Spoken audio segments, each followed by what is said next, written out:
bad that I don't want to hear? No. Okay. But we're going to talk about the atomic pie a little bit. Oh, okay. So I should have brought it in. I got it in the car. The reason why the atomic pie is underserved is because the Raspberry Pi launched with a media firestorm. I mean, it was on the nightly news, $35 computer. Yeah. You know, and it launched with this this promise that all you need's a phone charger and an SD card, and you're in business. And this thing's like, all you need are advanced soldering skills. Well, no, here was where this thing. First of all, this thing had some interest due to the Kickstarter. Mm-hmm. Okay, which by the way I didn't know about. We may have mentioned, but I don't remember. I don't think we ever talked about it. But, Hey, Ricky. Oh, Ricky, you're so fine. Remember that song? I do. You remember who sings it? Yeah. Wait a minute, it was Mickey, not Ricky. I know that, but Mickey doesn't work because it's Ricky coming in the room. Oh. What's up, Dunk? It's the cheerleaders. In the video, they were cheerleaders. That's true. Do you remember the chick's name? I'm like you. I can't think of it. I've seen it a million times. I don't know. Anyway, what was I saying? Oh. Debbie Harrison. No. What? Who the hell was that? Blondie. She was like... Debbie Harris. No, that's not true. Debbie Harris is a girl I knew in high school. Debbie Harry. Harry? Yeah. Seems an odd choice for a last name. What do you say? Anywho, getting back to the atomic pie. They had some word of mouth. It got some press. But, I mean, in some ways what you said in a nasty way is true. The Raspberry Pi, first of all, I think part of the reason the Raspberry Pi did so well was made in the UK with a bunch of UK people, making it, producing it there in the country. You get a lot of action, sweet hometown action. That's right. This thing comes straight from the depths and bowels of China. Yeah. That much said. The Raspberry Pi, it was all there. Like you said, you stick it into some kind of gimmick, you're good to go. All right. The Atomic Pi has two things stacked against it because it's superior in every way, except for two things. Actually three things. Not having an onboard power barrel or ability to take power through USB. It's literally that could doom the project's success. Borderline inexcusable. That is ridiculous. Yeah. And the thing is, they've got a zillion connectors on it. That's inexcusable. And by the way, FYI, the incredible deep soldering job you have to do is so trivial that there's no excuse why that you could literally just run 2 traces on the board and stick a barrel jack on it. You're done. It doesn't. So inexcusable. They did it for 2 reasons. They did it, one, because they could make a few extra bucks selling a daughter board for power. Right. Okay. And the other reason, and I can understand this, is for people that are professionals or doing project stuff, they won't need that. But I think that's a stupid reason. So that was a big mistake. The second big mistake they made is having one USB port. Yeah. Inexcusable. The Pi has multiple ports, so when you get this thing home, you have to get the external power thing or wire it up yourself. Then you have to get some sort of hub. Inexcusable. That was stupid. Again, I can understand why they did it, but I can't. Listen, I'd rather pay. Here's the thing: pay $40 instead of 35. Give me the USB. Give me at least one more. You need 2 more, bare minimum. Right. And again, you got to look at, the guys making the Pi were literally trying to make something that was useful. The guys making this thing are literally trying to make a buck. No. Yes. No, I don't agree with you on that. This thing, listen, what do you know about it? I know more than I can express. Give me the specs. You don't know any of them. It's got a core. No, wrong. Stop. You don't embarrass yourself. Heatsink. It's got an Intel Atom quad-core processor, which is that's a fine processor for a $39 board. It's a top shelf that was in consumer PCs for years. It's got 2 gigs of memory and it's got 16 gigs onboard storage. The Pi gives you 0. Okay, so it's got more memory. It's got an x86 processor, not an ARM processor, a processor you can do real stuff with. All right, all these things they crush the Pi for the same price. Now, so why not? So here's my thing. You've done your homework. You've got now also one thing I also isn't going for, it's the size, which it's not huge, but it's bigger than the Pi and it's taller than the Pi because of the big, massive heatsink on it. But you've crushed the Pi from a performance standpoint. It can run Windows, it can run Linux, it can run Android. among other things, a ton of operating systems. If you can do all that stuff, why did you screw up on the power and the USB? They didn't do that. That's just, we put a chip in that can do this. They didn't do anything. What do you mean? They did design this whole board. Yeah, but they put together a really small PC. You know, it's like they didn't give it the ability to run all of these things. They didn't program any of that stuff in. They're just putting components on a board. That's the same thing the Pi did. Yeah, but the Pi did it well. No, Bo, you're just, I don't know. I can't figure you out because you don't know what the hell you're talking about. I've had enough of your anti-England bias. I can tell you that right now. Look at this. I love England. Hey, listen, there's a reason why the Pi. Always. I got on when I go on the. Listen, how many pies do you have in the house? Exactly the one I gave you. No, I've got 2 at the moment. Where's the other one at? Upstairs. Where'd you get it? eBay. What'd you do with it? No, Amazon. I guess, do I have 2 or do I only have 1? Anyway, my point point is, have 1. I have several Pis. I've built legitimate things with them. They're good, solid units. These may, unfortunately, they may become obscure because of their. I mean, they did sell out the first run, but I mean. I don't think they'll become obscure, but I think that they'll release a Atomic Pi 2 in the near future that will include the things that you suggest. Wouldn't you? They're using this as sort of a PR, let's get the word out. Now we're going to release the real deal. Yeah, but the word is you're dumb. So is that the word you want? No, that's not the word you're giving me. The word you're giving me is this is the best thing since sliced bread. No, it's not. I'm telling you why the things that I don't like. You're right. For your average Joe Blow that wants a fun project where they don't have to do a lot of crazy stuff, this ain't it. You've got to either pay for that daughter board, which they were out of, by the way, or out of bought one, or wire it up yourself. Again, not difficult. You know, then you got and you also have to buy a power supply. You can't use a phone charger. And doesn't it use like an industrial grade CNC power supply? No, 5-volt, 3 amp power supply. No big deal. I got mine again straight from the depths of China for straight from the depths of China money. You know, so it is what it is. I've got one. My buddy saw me. I cut open that Ziploc storage box. I mounted it. I put it all in there. I got it up. I've got the desktop on the screen. I got the mouse. I'm like, there it is, Greg. He goes, now what are you going to do with it? I just sat there like, there it is, Greg. I got nothing. Yeah. No idea what I'm going to do with it. That's my move whenever I get something new that can run MAME. It's like, I got it. It's hooked up. It's the same reason I want that mouse for the Mac, because I was listening to Pixel Gate on the way over here.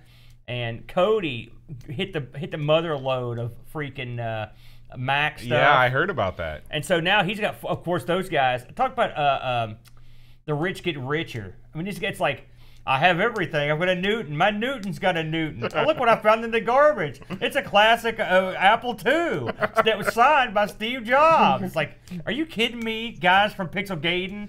See, I think they just, here's what I think's happening. I think these guys live together in a barn.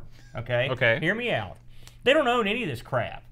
Because when you're on the radio, you can just make stuff up. So, for example, I own a Porsche. I drove up in it. When I go home to my mansion, you know, I'm going to swim in my 2-acre pool. So, no one can tell if I'm lying. Well, the swimming part would give it away. What do you mean I was a lifeguard back when I was younger? Was this before or after? I swam the English Channel. No one can say I didn't, is my point. I was a lifeguard. Where were you a lifeguard? St. Albans Pool? No, FMC. Really? My parents are still members there. Yeah, I was a member there a couple years ago. It wasn't much, just for summer. But, I've inflated my clothes and the whole 9 yards you do to get that crap. I was a good swimmer back in the day. I did the mile swim for the Boy Scouts. Over at Dilly's Mill?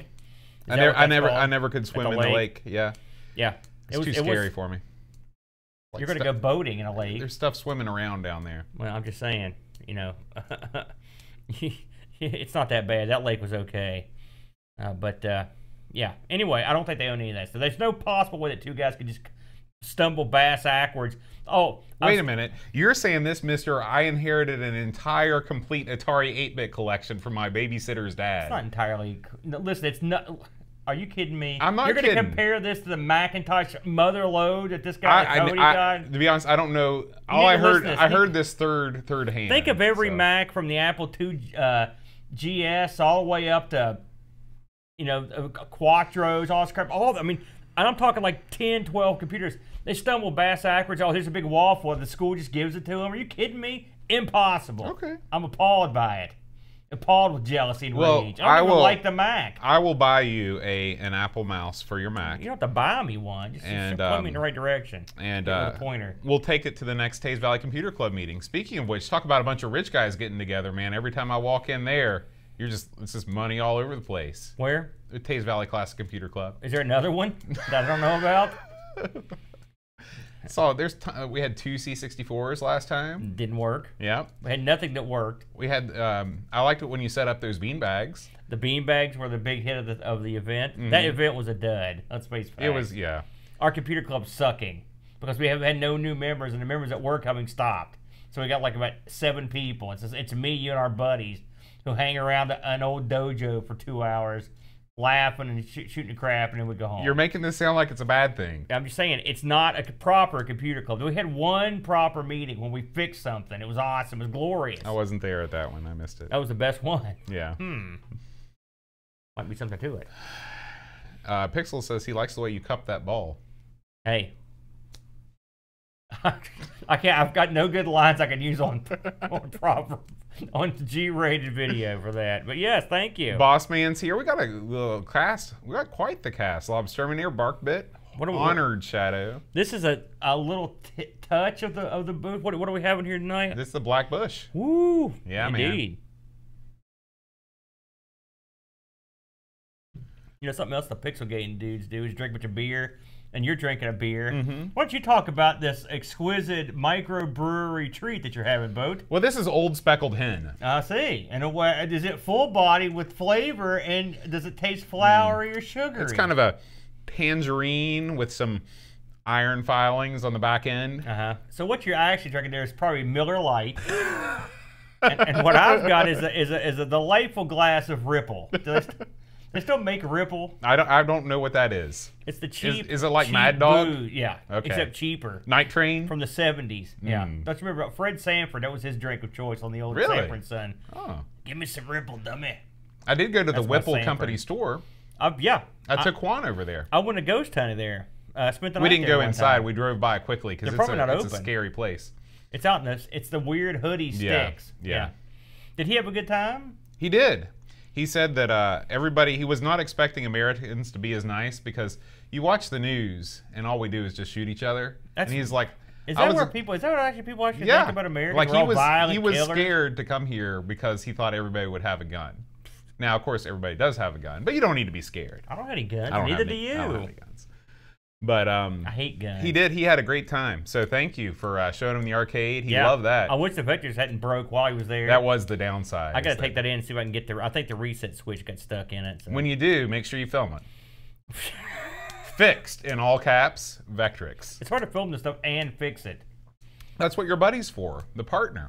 He's not going to do that. Yeah, he will. What's he doing? He didn't do anything. He's over there listening to Easy Rock Paradise. He does actual work. He's got his feet up on the desk. Just gazing back. I hope he never watches this. He'll come after you. Yeah. Don't come after me. I'm weak. You ready to start the show? Or you want to talk some more? I don't have any plans tonight except for imbibing. You know, I really am enjoying this.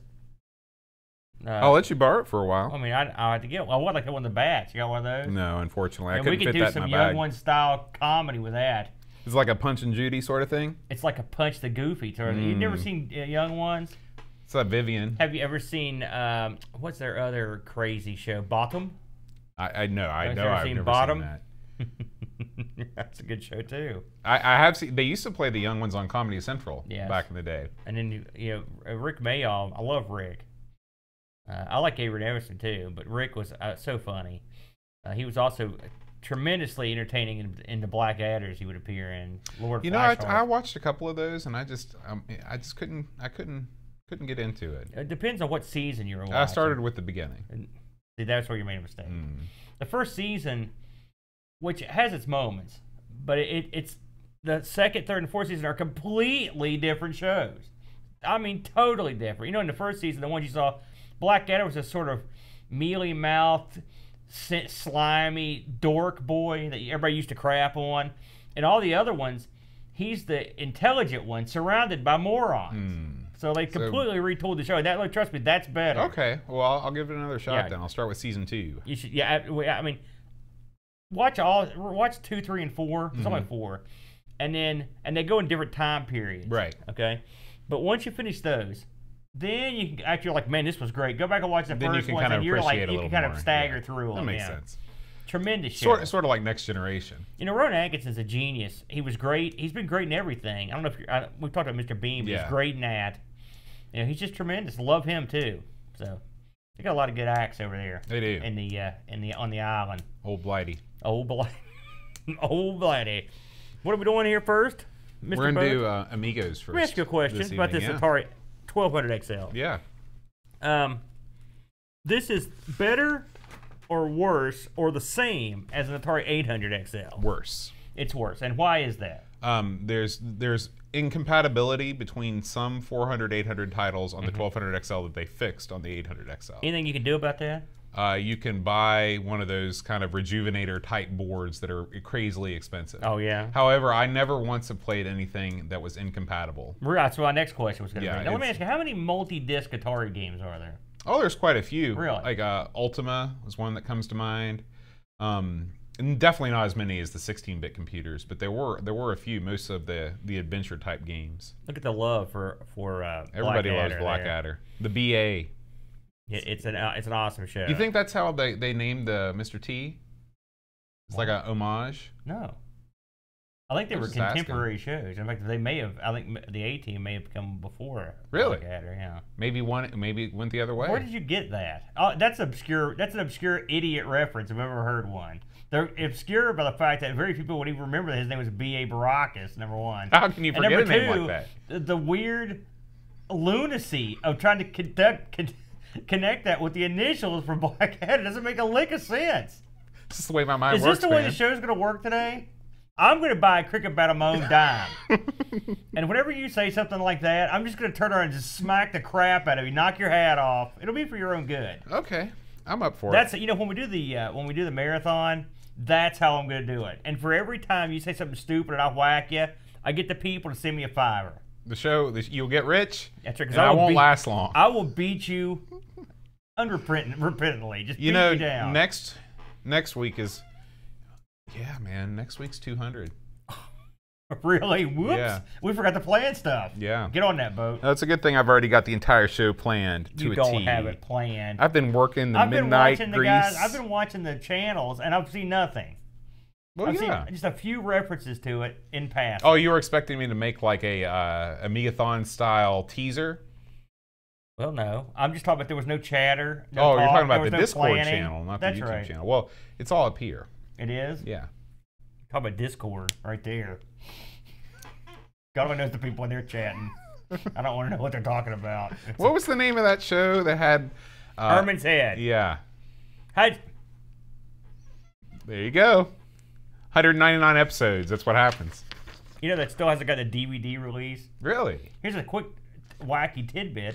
The guy that played Herman in Herman's Head is the same guy that was the lead character in the 2 Fright Night films. Wasn't there a guy on Third Rock from the Sun that was also in Herman's Head? I don't know. I didn't watch Herman's Head very rarely. I thought the old guy. That was one of the lead shows for Fox when it first came out. Really? Herman's Head, Married with Children. Gosh, what were the other one? There were some other duds. You know who had a show? Do you like Chris Elliott? Yeah. He had a show. When I return, I shall be a cabin man. Yes. That's one of the all-time stupid films, and I love it. So Chris Elliott, I used to watch Letterman, so I'd see him all the time on there. That's one of Letterman's very very rare film appearances with Cabin Boy. But anyway, Chris Elliott had a show in there that didn't do well, and there were a few other ones. But those are the flagship. I remember 21 Jump Street. Yeah, that was when Fox first launched. I didn't like that show. I'll be honest with you. I was too young. I was scared of most of the shows on Fox at that time. You were scared of that one? Yeah. You're a geek. I was also scared of the beginning of professional wrestling I could watch everything, but the very first intro, some sort of a CGI thing. Remember when they used to show wrestling on Saturday mornings? Yep. You were in college at that point. TBS used to do it on that. What? It was right after cartoons, so I think it must have been on one of the networks. I don't know. I don't remember that. Maybe not. They showed wrestling at various times throughout the years, though. So who knows? Yeah. You know? Okay, you ready? We're gonna have to tackle this cricket situation sooner than later. All right. Well, any special instructions for me this time? No. I do need to prepare the show, though. What's that mean? I have to open certain windows. Wow, that was me looking the other way. Yep. Creepy. What's up, chat? Hey, Retro Man Cave. I haven't got to watch a new one, Retro. I've been slammed. It's on the list, the short list. What's his new one on? I haven't got to see it. I just saw it pop up. Oh, I haven't got to okay. even see what I think it's about server workstations, I believe is what it was. Did you ever want one of those Sun Microsystems workstation computers? Who doesn't? Are you kidding me? I want everything. I want it all. I was just thinking how awesome it'd be to have another building just like as big as my arcade And just put nothing but computers in it. That would be awesome. We could fill that, and maybe a couple consoles. Most computers, we could fill that sucker up. That was my original plan for this room. Yeah, what's going on down here? Well, What is the plan now? Is this it? I've been thinking about selling my arcade machines. Which ones? All of them. Why? Just get other stuff, get some computers down here. Well, why would you have to sell those? Because I don't have any room. Look at the wall space in here. Everything's taken. Are you out of your ever-loving mind? Look at all the space you got in here. Buckets of space. You've got buckets of space. Like, what is that underneath the shelf over there? An organ? A piano. Get that thing out of here. That's probably true. It's useless. When was the last time you went over and played that thing? Well, never, because I have a real piano upstairs now. Okay. So That's my I point. probably could get. Actually, you know what, man? That's a that good table idea. right there, you got one computer on it, a bunch of empty spots. Well, it's my all over it. Gloomhaven table. It's the Gloomhaven so The game massive. you don't play? Yeah. You played one time? I played twice. This table exists merely to hold your booze. Yes. And my keys. Mm-hmm. That's all it does. You've got that screen over there. When was the last time you unfolded that bad boy? What were we talking about now? The big screen, the big movie screen. Oh, that thing? Uh-huh. We watched a movie on it the other day, but I mean that's not taking up wall space. And then you got these weird lights. When was the last time? What's the scoop on those? I don't know what. Right there. There's no pool table in here. Well, that's when we used to play board games. Remember when we used to role play every week down here? I don't remember. It's too far back. Even when Brent killed us violently Yeah. for no good reason, like a jerk. Those were the perfect lights for that. But you're right. I can get that piano. Maybe I'll try and sell that piano. What's in that bookcase over there? What's all that crap? Board games. What's all those little boxes? That's all your role playing stuff you left over here. But that's not true. None of that's mine. No, that's each box represents a different country that I visited. So I pulled that out of the England that's box. what you got over there. Those little boxes is all you got. Yeah. Man, when you went to Japan, you should have had a box the size of that room over there. I know. I should have bought tons more stuff. What about those old ass speakers you got over there? Well, they're not, those even work? Yeah, they're hooked up to the surround sound. I don't remember hearing them. You've never spent more than 5 minutes down here. That's not true. But I just can't stand to be around you for too long. Amigathon? Oh man. All you're hearing is stuff the coming out of worst. those speakers. Man, Amigathon. We're doing one of those this year. It's coming. It's only 2 months away. I would like to. Well, we'll get into it later. We'll talk about that during the show. Okay. We should at least announce that they're going to have one. This is going to be what, a 3-hour one this year? Yeah, we'll do an hour and a half. Every game selection, you donate $100 to charity. It's a brilliant plan. All right, here we go. This is going to be the casual version. Because cricket's a casual sport. When are we not the casual version? I usually am really Oh fired. my gosh, look how little I made the chat. This is what I don't like about Chrome. You can't resize one YouTube window and not have all YouTube windows be resized. Yeah, that's why you put the chat over there up in Firefox and you whatever, and you put this up in Chrome. You see? Not a bad idea, except I'm lazy. Okay, so I am a genius. That's this a Blackadder. goes here, and we've got all the. Got a good crowd today. Yeah, man. Okay, we are ready to go. Except I need to make this bigger. Has the Dreamcatcher. I've been. This is my last week of killer work. It's gonna be awesome. But I've had a lot of killer work this week. What we got here? Never tell me the odds. I think I've heard that somewhere before. This is a innocent. Oh, until remember we caught. talked about how much we wanted to play that just based on the name. Right. No, actually, I don't remember that. Well, I remember because Okay. I remember cool names. I'm like, man, that sounds pretty good. This looks great. Put this on the list, Boat. Yeah, man. What is guys? What does swag stand for? I tried to look it up, but then I forgot to look it up. You know about swag? This is a big retro gaming show. Retro Man Cave is going to be there. Pixel's going to be there. A bunch of other non-important people are going to be there. Southwest Amiga Group. Now, who's going to be there? Retro Pixels, Man Cave. Retro Man Cave. Is Ravi going? I don't know if Ravi will be there. I know Pixel Vixen's going. Man. Where is that? That's southwest of not America, right? Yeah. Oh, typical. I'm sure Kim Justice, is she going to be there? Yeah, Kim Justice, I think, is going to be there. Man, all the luminaries of podcasting. I'm telling all you. my personal heroes, by the way. I love all of them. Yeah. If you, Necronom, if I control and wheel up, all my YouTube windows almost get bigger. 400 views on that. What a stunner! It is. What it is a monument. Ravi's going. It's a monument to the ability of a half-assed job to garner some sort of views. Yep. That's right. That should be our tagline: a monument to doing a half-assed job. Yes. I'll put it on your tombstone. Thank you. I won't be able to afford a tombstone. Just have it printed on the ticket on the flowers you send over. All right. News. Have fun at this thing, y'all. It sounds like a hell of a deal. Take some video. I want to see this thing. I bet there's some parties that are off the chart. Geek parties. Southwest. You know how they do it in the Southwest. I don't know how they do it down there. Hard. What's that mean? Did you see the thing I put in a Discord? It said America's been toppled by the UK for most drunken days. Yeah. I find that appalling. I can believe it from having spent a year in England. As I mentioned in my post, as soon as the Luker's out of the house, we're going to regain the title because I'm going to be hitting it full bore. Full bore. As soon as you wheel in from fixing instruments, this is why we're down. Out. This is what happened. That's we were true. winning. We were crushing everyone. Then I'm off. Then I'm on the freaking daddy duty. That's right. And then bam! All of a sudden, the boozing dries up. Yeah. Yeah. Okay. Here we go. Hi, everybody. Welcome to Amigos. I'm John. And I'm Aaron. And today we're going to be talking about Battle for the Ashes. Yeah, man. Now, Aaron, I've brought along a visual aid for this show. Okay. I don't remember what you've done with it.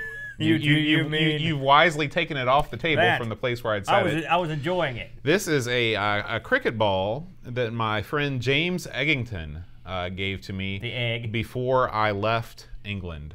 For the last time. Really? Well, it wasn't for the last time because I think I went back. Now, is that a game ball boat? I think this was actually used in a real game ball. It's conforming to MCC regulations. What's MCC? Major Cricket Championship. No kid. Did you just make that yes. up? Okay. This is from Gun and Moore in Nottingham, England. So the ball is harder than I would have anticipated. Yeah.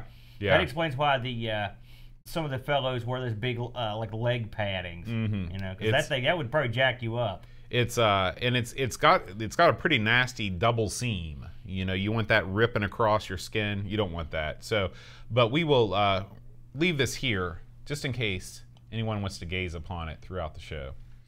But really, what we came here to talk about is your love affair with the sport of cricket. How many years does it go back since you first took the pitch, Aaron? Well, but I think the affair began with the young Peter Davison as the fifth Doctor Who. He was the crooked doctor. He came out in the full ensemble with the celery stalk out the pocket. Mm-hmm.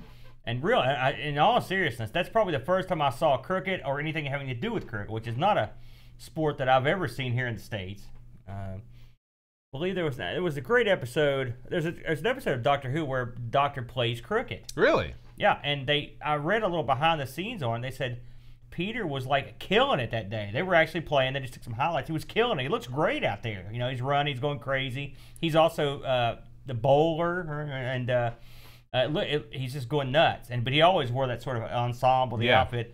And there's another episode. Speaking of these balls, I love this. It was and I think I may have mentioned this before. But there's an episode where he has jumped out of a spaceship or been ejected. I can't remember.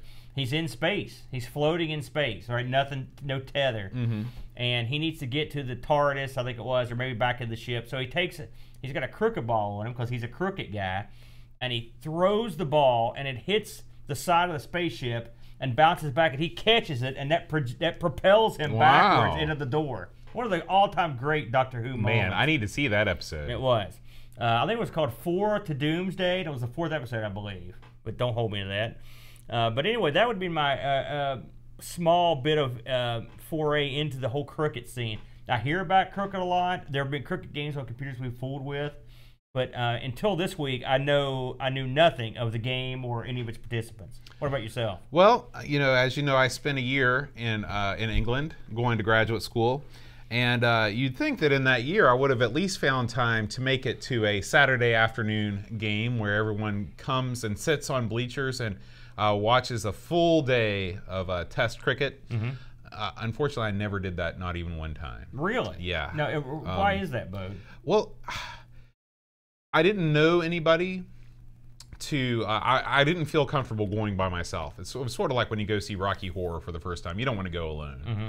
And to be honest with you, I was more enamored with our good old sport of American baseball, which amazingly is played in England, albeit in a very small scale. Really? I was wondering about that. I played for our local team, our local town team, the Sheffield Blade Runners. Is that And this is the hat that I wore on the field. good name? Yeah, the Sheffield Blade Runners. Pretty cool, right? Mm-hmm.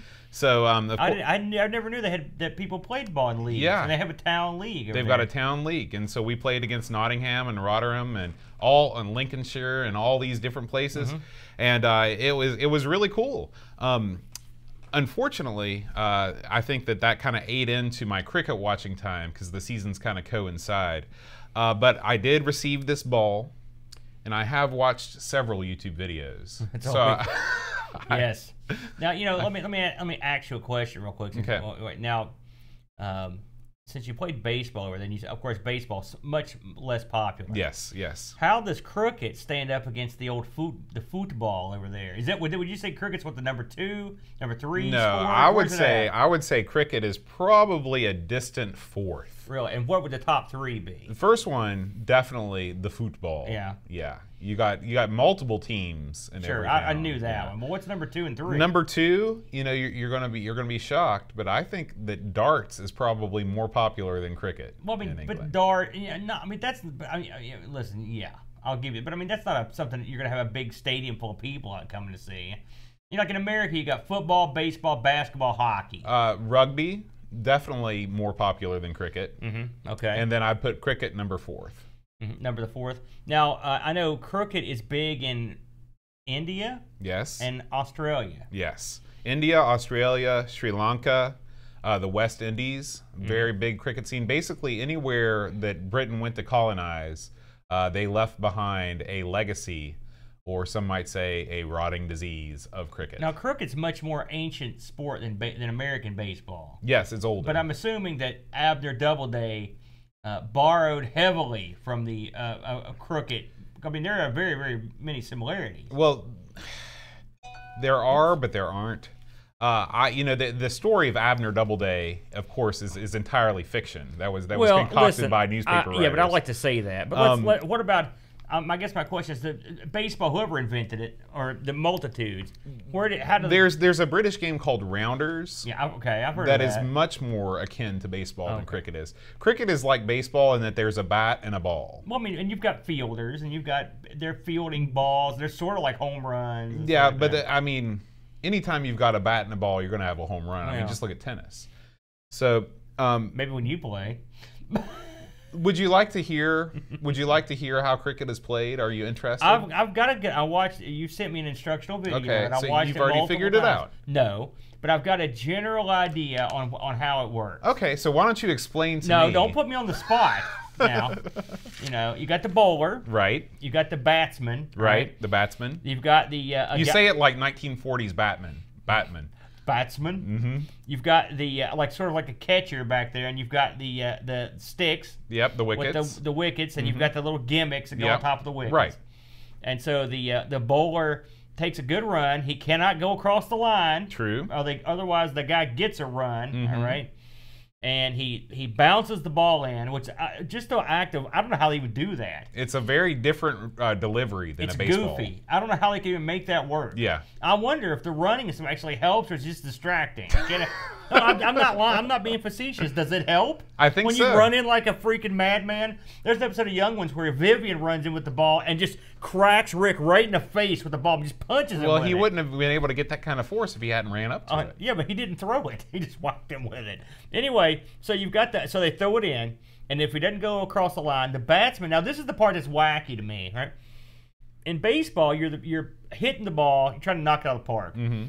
Now, stop me if I'm wrong, but in cricket, you're sort of like protecting the wicket as much as anything. Almost like a goalie. This is the part of the game that differs from baseball. Yeah. Okay? So you are simultaneously trying to do two things. You're trying to hit the ball very far as you can, and Yeah. you're also trying to protect the wicket from being knocked over. Which I never understood. I didn't know that at first. I had to watch the videos. That's an So you interesting kind of have to dynamic. you kind of have to bat defensively and offensively at the same time. Right. It's almost like you're an offensive goalie. Yeah, basically. Yeah, exactly. That's And a then- great way to put And it. then if the ball hits the wicket and knocks the little gimmicks off, bam. Yeah. Now these balls, that's bad for the batter. these balls can be delivered as fast as 90 miles an hour. And these things are hard too. I mean, you can probably pop a sucker. You know, there's baseball pitchers that can throw 100, but they're few and far between. Right. The 90 is probably the average of a fastball pitcher. Maybe there's people in cricket that can throw it faster, but from what I read, 90 is sort of the top barrier. Now, there. something I read, Boat, and it's in the game we're going to cover. Mm-hmm. So you've got your blazing, super hot fastball throwers, bowlers, right? Mm-hmm. But then you've got some finesse guys Right. too, right? Now you've got they spin the ball. They're like the Greg Maddox of cricket. How does that? It hits the ground. Mm-hmm. It spins in. What happened? What's the difference? Aside Well, from the fact that it's slower. If it's spinning in from an angle, it's gonna be harder to hit, just so like when hitting it a hits, curveball. when it hits the ground, it just goes off in a crazy direction. Exactly. And you're thinking that it's going to come in one direction and then it spins off in another. Maybe you leave your wicket unprotected. I know I've been there. No, man, you don't want to do that. Now let me ask you another question. This is a rules question. Let's say the bowler tosses the ball in and the guy hits the ball. It's a little tapper. Mm-hmm. It just goes a couple feet. All right. What does that mean? Okay, so there's 2 rings, Okay. that surround the field. Okay. Okay. Right, I know that. There's the boundary ring, and then so the other ring is called what? The inner one. The inner ring. Okay. Really? Okay. No, I just made that up. Well, don't So- tell me fake rules. Okay, So go ahead. okay, if you hit the ball, you It got is hard. you got to take off. You got to start running. Yeah, but a lot of times these guys just tap it. They don't even leave. Well, if you don't feel like you can make it to the other side, then you don't have to run. I guess that's a big difference between baseball I right see. there, right So, off the bat. Right there, that's a what do they call that when you don't run? And you get just a. I'm sure there's a strike word, but I don't know what that's called. But anyway, so that's what you can do. Or if you hit the ball outside of the boundary, then you get 4 runs. 4 runs. If it's over the wall, you get 6. Right. I got that. Okay.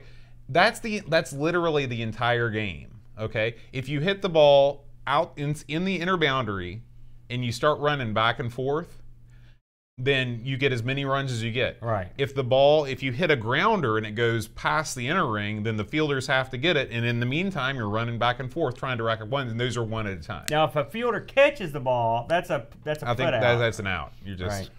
And if you catch the guy, if you knock the gimmick off the wicket before the runner passes the crease, also out. you're an out. Right. Right. If the batsman hits the ball twice on the same pitch, he's out.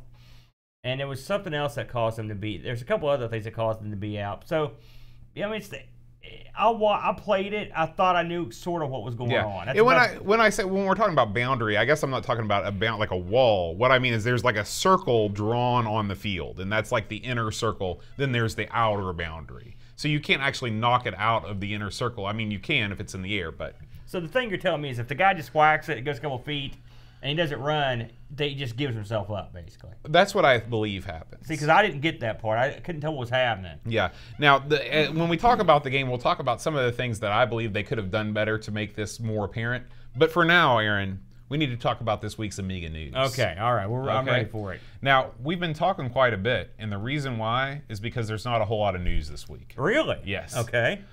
Is that why we did that? I thought we were just having a lovely chat. So the only news that I was able to find this week, and we don't normally cover games before they come out, but this is a playable demo. Ooh, playable. Yeah, at the end of last year, a Rygar port was announced. An AGA Rygar port for the Amiga was announced. Did you ever play Rygar in Absolutely, yeah. This one is coming to us from. Well, I thought I had it queued up, but I don't know. Oh, McGeezer, of course. That's a good name. And so Saberman's put up a video. This is the first 6 levels are playable here. So this is currently out, because I know this has been in the works for quite a while. It looks good. Yeah. Wow, that looks dead on to the arcade, doesn't it? Yeah, and so when this comes out, I definitely want to have a look at it, because much like you, I'm a fan of the fast-paced kind of action arcade game. I like this game, but it is difficult. I'm not going to say I was good at it, because I'm absolutely not, but I've got to say, I could not differentiate this from the arcade version, and I've played the arcade version more than a few times. Looks pretty good. It does look really good. Unfortunately, the audience never saw it because I had the wrong window queued up the whole time. Trust me, guys, it looks great. Yeah. So, but anyway, Rygar. It's coming out for AGA Amiga soon. First 6 levels, demo playable now. Now, do we know if this is going to? I'm assuming this is going to be at some point released on the free, since it's a sort of an illegal port. I don't think that they would have the guts to try and sell this thing. No, have the guts, man. Go for it. Yeah. And with that, that's really the only news I could scrounge up this week. We do have an entry from the Dreamcatcher. We do. Should probably talk about it real quick. Let's talk about that real quick. I noticed this earlier today when I was surfing around. It's entitled "Never Tell Me the Odds." What can you name the movie that's from? That is the Star Wars. That's right. That was Han Solo. DK looks at a game that we've talked about just via the name only. Because I remember early on in the Amigos, we'll always list off some of the stuff that the guy did. Mm-hmm. And this was one amongst the games. I was like, man, we got to try this. Innocent Until Caught. Sounds like my life. It's a great name. And I'm just looking over it here. I haven't read this article yet because I just saw it pop up. But looking over it, it looks pretty good. It's like a point-and-click space game, and which the graphics list look outstanding. So this would definitely we're going to put on the list. And of course, Dreamcatcher goes into ridiculous detail as he always does. So, this looks like this is definitely more in the Indiana Jones / Flight of the Amazon Queen art style rather than the Future Wars art style that we covered last week. Wouldn't you say? It's funny you should mention that. I went back and played some more Future Wars this week just to try to get a little further, and my patience were a little higher. And that is a fun game. I enjoy it. The writing stuff's clear, but the pixel hunting never stops. Yeah. And so I gave up again. Sorry, hopefully this one won't be like that. But yeah, that looks great. Looks really good. This isn't really news, but I'm going to mention it, and it's, I love this phrase, Bo. There's a gray area. It's a gray area. And a fellow on the Amiga Facebook group, and I think also on Amiga Disrupt, has released an all-encompassing, super-duper compact flash image this week. Really? Now, he released an HDF file a couple weeks ago, and it's tremendous. He has categorized demos and games and everything. Wow. A very nice package. This is on Amiga Disrupt, you say. I don't even know what that means. It's on the Amiga, the big Amiga Facebook page. I think Neil runs. Yeah, I'm on there. And then also, I think, it seems like it was on Disrupt, but I'm not 100% sure. I get those two confused. I went and got me an 8 gig compact flash drive so I could dump this on it because this thing crushes what I got. Mm-hmm. It's much more. This fellow is very much more attention to detail oriented than I am. So if you can calmly go down this gray road. Now I will say it does not include Kickstart ROMs, so you're on your own there because we don't want to do anything illegal. True. But it does include a ton of stuff. So if you're on Facebook, the Amiga Facebook section, I would if you just look for 2 seconds, you'll see it. It's very popular. And probably you could take that HDF and just put it on your hard drive. You absolutely can on your emulator. Yeah. I've already done that, and it works. It works quite nicely. I don't think we talked about this a couple of weeks ago. Just while we got a few seconds, and we're not going to go into this, but I don't know if anyone had noticed a couple of weeks ago. Now they had the fellow from Cloanto was interviewed. Mike. We talked about it quite a bit in the Discord for Amigos. Now you met this fellow. I did. I talked to him. I taped an interview with him. Yeah, and something technical happened. Yeah, no sound. No sound. You should just put it up, and we could have just dubbed it in. Yeah. Hey, Bert, how are you? My name's Mike. He sounds just like that. It's amazing. And he's Italian, isn't he? Yes, I think so. And this is an interesting, and the guy that's interviewing him is a Amiga community luminary whose name I can't remember. This is an interesting. It's an interesting thing to watch and to get Cloanto's view on some of this stuff. But I can save you a couple hours of tedium when I say the phrase "we'll wait till the court decision comes down" repeats itself early and often in this interview. And there are no what I would call biting or hard questions. It's softball mania, run a wild. But I watched the whole thing. And Mike seems like a great guy. He's very nice. Real nice guy.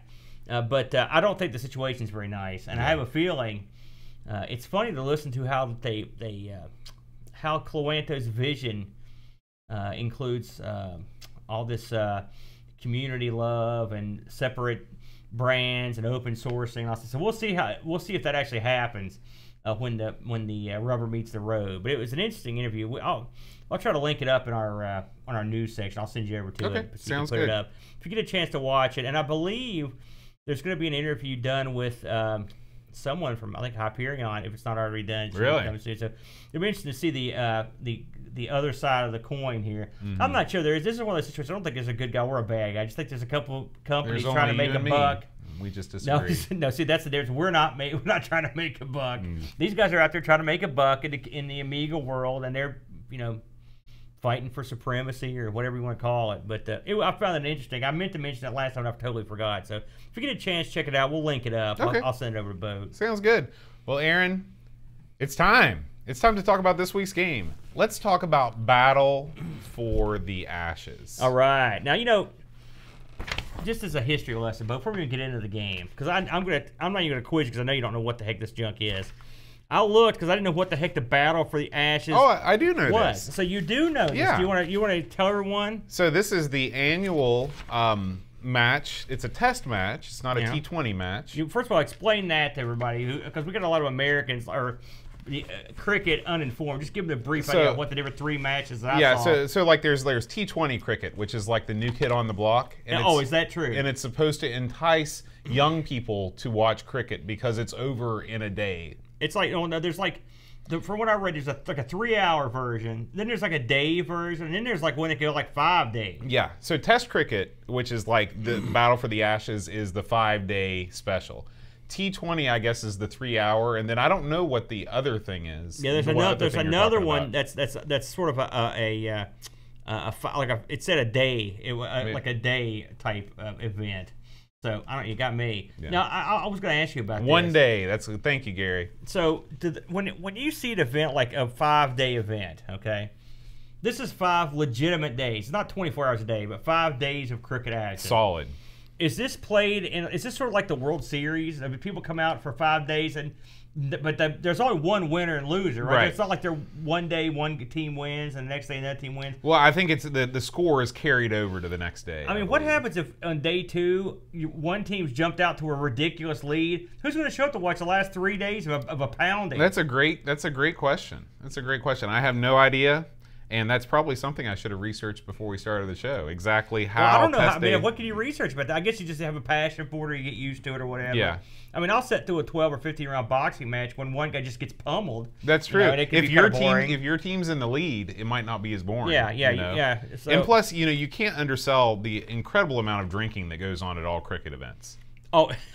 That's the one thing everybody I talked to in England said. Yeah. Going to cricket, you just better get blitzed. So it's sort of like going to like the races. Derby. Yeah, exactly. Now, something else I was going to mention is now I watched like that Doctor Who. And I saw a couple other things where the cricket match took place in an area where there's almost like a country club. People were sitting around sipping. Yeah, and they were all well dressed. It's very much a horse track atmosphere. And people after like a particularly cunning move, people go like, "Oh, well done, sir," that kind of stuff. And then I saw some matches in a stadium with like a zillion people. I think the difference is, I think that maybe British cricket is sort of like what you describe, and then in countries like Sri Lanka and the West Indies, I think it's more of a stadium atmosphere. That's my guess. I see. So let's talk about the Battle of the Ashes, the actual event. So this is I like why this came to be. So this is, like you said, it's a test cricket series. It's England versus Australia. Now get this, Bo. Let's see if you knew this right here. The term originated as a satirical obituary published in a British newspaper, the Sporting Times, immediately after Australia's 1882 victory at the Oval. In its first test win on English soil, the obituary stated that English cricket had died and that the body will be cremated and the ashes taken to Australia. Wow, that's a cool story. That's a brutal. And yeah. so that's what. So in '83, that was a big deal, and so the English captain vowed to regain those ashes. And so eventually someone donated like a little urn. And that's basically how the whole thing shaped up. I think that's cool. Now here's something else I thought was interesting. There have been a ton of these matches over the years, and as of the writing of this wiki, let me guess who's won more. All right, go ahead. Australia. Well, yes, but get this. Oh, yeah, well done. There have been 70 of these, all right? And Australia's won 33, England won 32, and there's been 5 draws. That's crazy. That is. That's crazy. That's a crazy stat. So anyway, that's what you're talking about. Now, in the game, you get to play Australia or England. That's those are your only 2 teams. Have you ever played a sports game that featured only a choice of 2 teams? Yes. Yeah. Have you ever played a 16-bit game that came out in the 90s that only featured 2 teams? So that's strike one. I have. That's strike one. Lakers versus Celtics. There's other teams in that game. No, there's not. Lakers versus Celtics. That's all they're in there. Also, what about one-on-one? You only get 1 player from 1 team. That was released in 1982, not 1995. What about John Elway's quarterback? You can play different teams than John Elway's quarterback. Yes, you can. I own the game. It's over there on the shelf. You own? No, I'm talking about the arcade version. I don't play those games. Well, I'm just saying. So anyway, enough of you.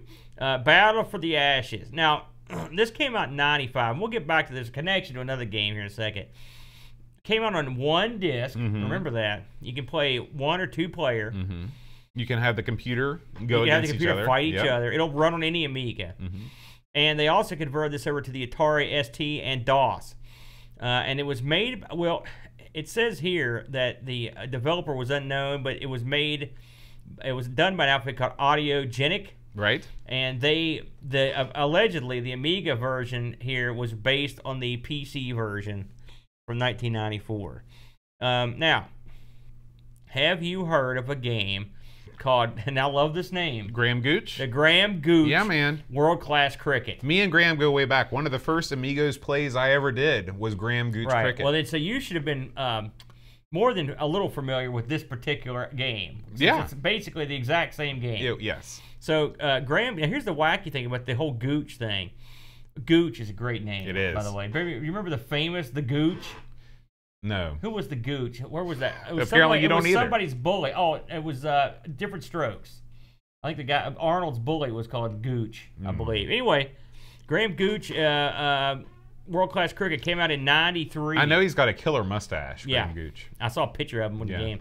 So it came out like 2 years before this one, yet is far more developed than this one is, which we'll get to that in a moment. They took some hits for that boat, I'm not going to lie to you. So what is this? Well, it's basically just what we said. It's cricket, and you get to play 1 or 2 teams. There are options. There's a difficulty option. I believe the options are amateur, professional, amateur, advanced. It's beginner, amateur, world class, and professional, with world class being the highest one. Okay. Again, 1 or 2 players. One of the things I noticed right away is that Graham Gooch was 2 discs, so they cut this one way back to fit it on disc. But this is basically the budget version of the Gooch. Really, what you would think, but in 2 years the Gooch would have been a budget by that point, but it wasn't. And so this one was released, I believe, it was £10 when it was budget title. That's right. Yeah, budget. It was a cut down version. Now, the one thing about this I will say is that you can actually use a I thought this was strange. You can use the 1994/1995 data disc for this. Really? Yeah. So you could just slide that into this game and have it work? Yeah, I don't know. And I think I don't know how that works. I don't know if they just get more teams. I don't know, or they just update these rosters. Something else I wasn't sure of is, were these legitimate rosters? And I looked, and as far as I could tell, these were, at the time, these were the legitimate, up-to-date rosters as to when the game was released. Okay. So I don't know. I guess cricket doesn't have a strong union. I'm sure they don't have a union at all. Yeah, so I doubt any of these guys saw Dime 1 from the old Ashes. Let me just say before we go any further. Yeah. This is probably going to be the episode in which contains the most inaccurate information of all time. Oh, yes. Nothing, we don't know anything about cricket. No. Sporting unions in England. No. What, are you afraid the youth's going to come after it for bad-mouthing them? All I'm saying is I doubt all these guys got paid. Because nowadays in baseball, if you mention a guy's name in a game, you better drive a dump truck full of money into their house. Yeah. Because they'll come after you. They got real strong unions over here, the leagues do. Boat, since you're more familiar with the sport, why don't you take the folks try to describe this? Okay. What's happening here? I got the coin flip, and So when I played Graham Gooch, I think I might have had a faulty WHD file because I was able to do more with this game. Also, it ran at tip-top hyper mega speed, and it was before I knew how to control the speed on emiters. Talking about Gooch? Yeah, when I was playing Gooch. So I was much more successful in this game. This game is a batting and pitching, or bowling, I'm sorry, a bowling and batting simulator. You control either the bowler or the batsman. Yep. And when you bowl, you can choose the type of ball that you bowl, the type of pitch that you throw in our parlance.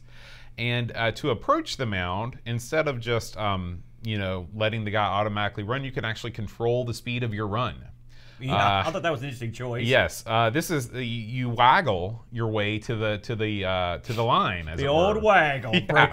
I did not expect a waggle in this game. It really struck me. I actually had to look to the docs to figure out how to make my because I was like, man, how do you pitch faster? What do I do? It's like, I was like, run faster. Yeah, I was like, surely that would have been the last thing I would have put in a game at this time. I mean, when you think about the waggle as a gaming concept. By 95, the world had sort of moved on. The era of the waggle had passed. And this one, if you don't waggle, you're screwed. Yeah, you're screwed. Your guy throws up a lot of duds. Yeah. So among other things. Anyway, you waggle your way to the line. You release the ball. I'm sorry. There's a square that appears on the pitch. That kind of gives you some sort of an understanding of where your ball will go. I think that's for the batter, though. From what I read in the documentation, I mean, the pitcher moves it, but it helps the batter have an idea of which way the ball's going to come in. I think it helps you both. Really, I guess it really doesn't matter to but I mean, like you want to set up because you're trying to knock down the other guy's wickets. The square moves eerily similar to the way that the target moves in Jockey Wilson darts. Sort of drunkenly meanders across the pitch. Well, I mean, you sort of control it. It's not as hard as Jockey Wilson. It's a lot easier. It's more similar. But anyway, you deliver the ball, and then at that point, the game is over for you, the defense. Because at that point, the computer takes complete control. He will field the ball, and he will throw it to the correct catcher. I can't remember. What did you say the catcher's name was called? I don't have a name for him. The guy that it's sort of like a catcher. Yeah. He throws it to him, and then you resume your bowling. Okay? As batter, you push the button to swing the bat. I believe that you can use the stick to project your angle. You have to. Oh, yeah, that's super important. Yeah, you got to use the stick. And as soon as you hit the ball, you press the button to wicket keeper. Yeah. You press the button to run, and you run back and forth as many times as you feel like you need to. Yeah. And so that is the entire force of this game. So there's really not a whole lot to it. And from what I gather, all cricket games are like this. At least all cricket games of this era. I was flabbergasted. I went through and I played in all the difficulty levels trying to figure out how to control the fielders, because this is something that baseball games have known how to do since the 80s. Your computer controls the overall position of your fielders, and the computer switches to human control when the ball is approaching one of the guys. To not have that in this game just seems like, I mean, what are we doing here? What are we playing? Well, I will say you can change the formation of your guys, so you can do that. Of course, there are substitutions. You can do all that, because that's all standard fare stuff. You can you've got some control, especially when you've got the non-fastball throwing pitcher bowlers. You can kind of control the curvature and where it's going to go, sort of. What really there were things in this game that I thought, I need to listen again. Our knowledge of this sport is low. But there were things that happened and I was like, why did he do that? And I couldn't figure out why he did it. And so I was reading some reviews, and other people would be like, boy, the computer's dumb. It keeps doing this. And I was like, that's what it was doing to me. So I wasn't dumb. Like, for example, if the ball gets behind your keeper, like, you don't know, who knows what's going to happen there. Or sometimes I'll just throw it to the wrong guy. Sometimes I'm sure I can get a guy's knock his wicket off or whatever, and the guy goes the wrong or runs the length of the pitch the wrong side. I'm like, what are you doing? Yeah. And so that didn't make, between my lack of knowledge and my lack of understanding and the fact that the game made dumb choices, that didn't help my understanding of this game. I did not even come close to trying any of the harder difficulties. I had a heck of a time. I mean, it reminded me sort of like a home run derby. Oh yeah, you know what I'm saying? Where it's very similar. Where you just sort of, I mean, when you're pitching, you're bowling, right? But when you're batting, it's a lot like home run derby with some waggling, in between. I do think that this is a comment on the sport itself. The fact that you've got a couple guys, you've got basically 2 bowlers and 2 batsmen at the same time, and they run back and forth. It's in lieu of bases or whatever. It is intriguing in a strange way. I mean, it's just the game. I watched some. Listen, I tried to get my head around this. We've tried darts, like you said, football, and all this stuff I wasn't real familiar with, or what was the other thing? The Jimmy White's snooker. And so this one was the hardest to understand, even harder than snooker, because I got a pretty good idea what was going on in that. But when I thought I knew, I still wasn't quite sure, so I had to ask you questions. But this, I mean, is this an approximation of the game? Because if you read the back of the box, this is supposed to be a top shelf simulator with that's top. I mean, do the stats matter? I can't say. Do the I mean a lot of the enjoyment from this game presupposes that you are a cricket fan, and you understand the strategy on a level that we simply do not. Yeah. On the upside, there's a lot to like about cricket. It is so much easier. Have you ever tried to explain baseball to somebody that doesn't know how to play baseball? It would. I mean, any baseball or football would be difficult to explain. I've discovered from having a wife from Thailand that our sports are by far the most complex, difficult thing, needlessly difficult in most cases. Yeah. The way things are. And so this game is. I understand what you're supposed to do.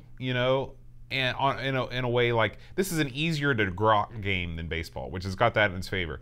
Another, all of the field positioning stuff. I mean, it's better to have control over your players, but you'd want to have, it's sort of like the shifts. You set up a shift in the outfield in baseball.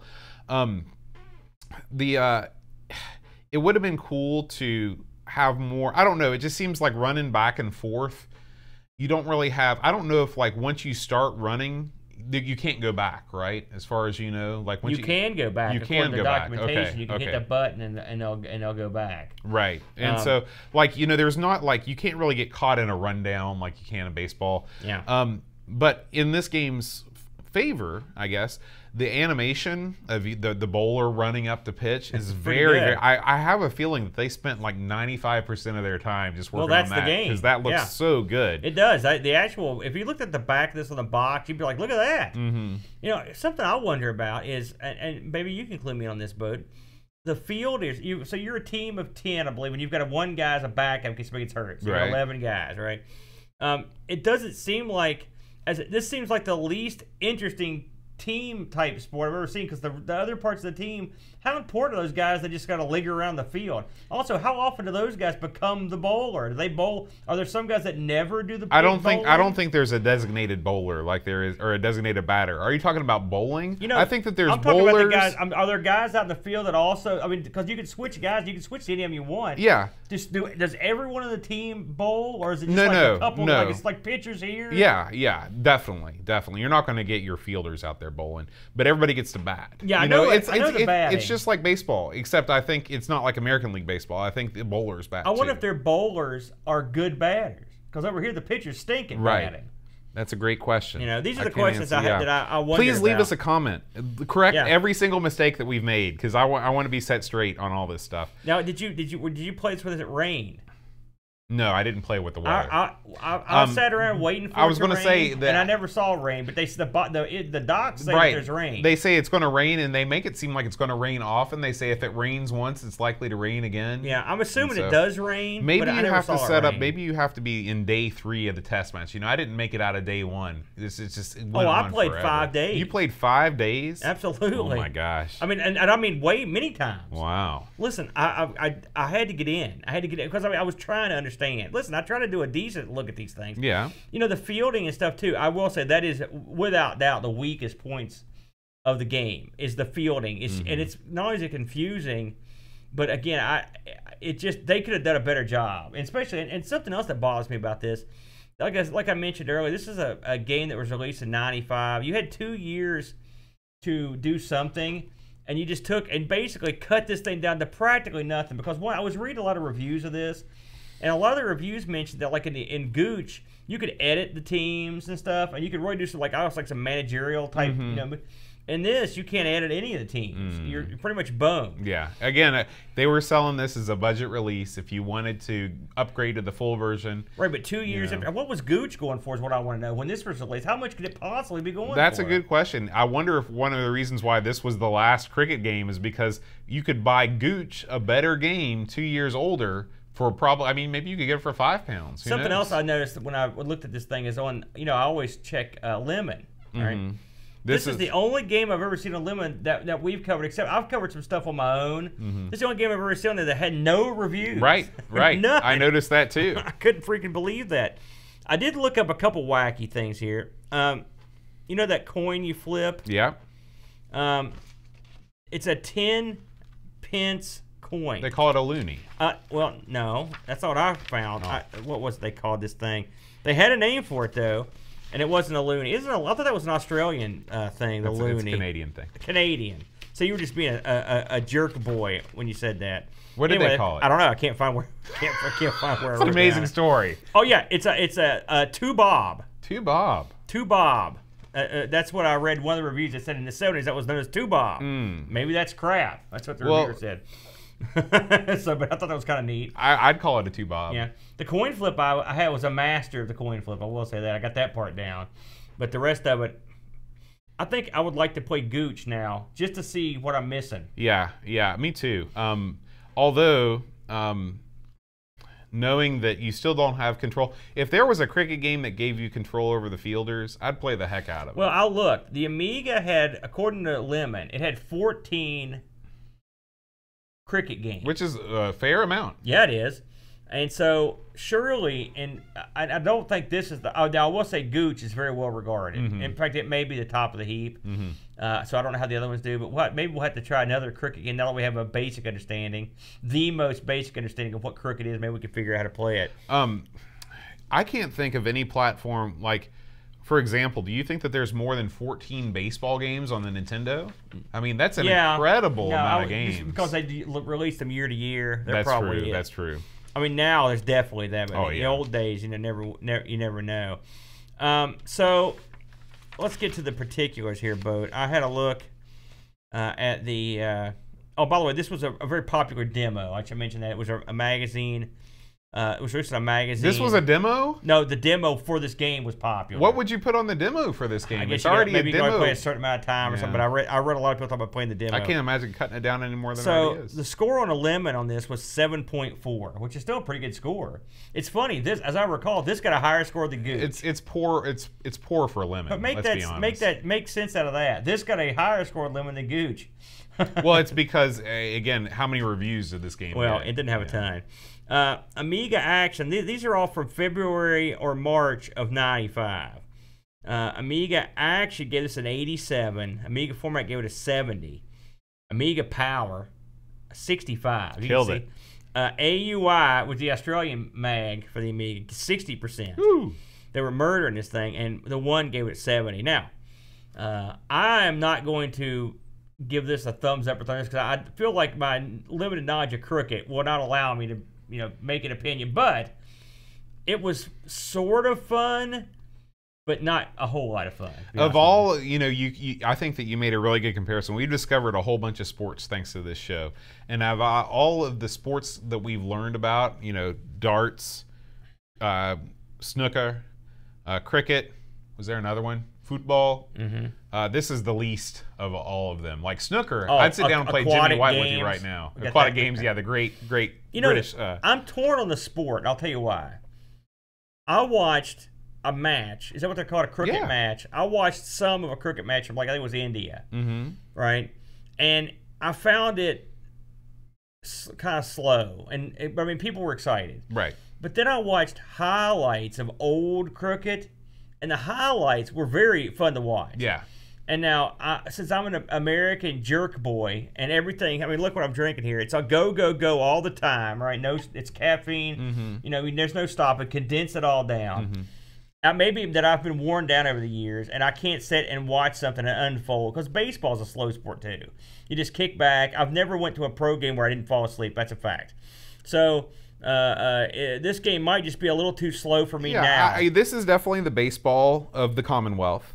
It's a slow game. It's a game that people enjoy over a long period of time, possibly while imbibing, possibly while keeping up a conversation with other people. Yeah. You know, you sit down, you grab your, I don't know what they have for peanuts over there in England, but you know, you grab your crumpets, and your beer, and you just lay back. That's it. No. You don't do that. You know what? When the highlights of this I saw. You know, I'll go back to that Doctor episode because this is when I think of Crooked. Ideally, you've got beautiful, rich people sitting around in their white finery, sort of like the Derby. And I don't mean the infield.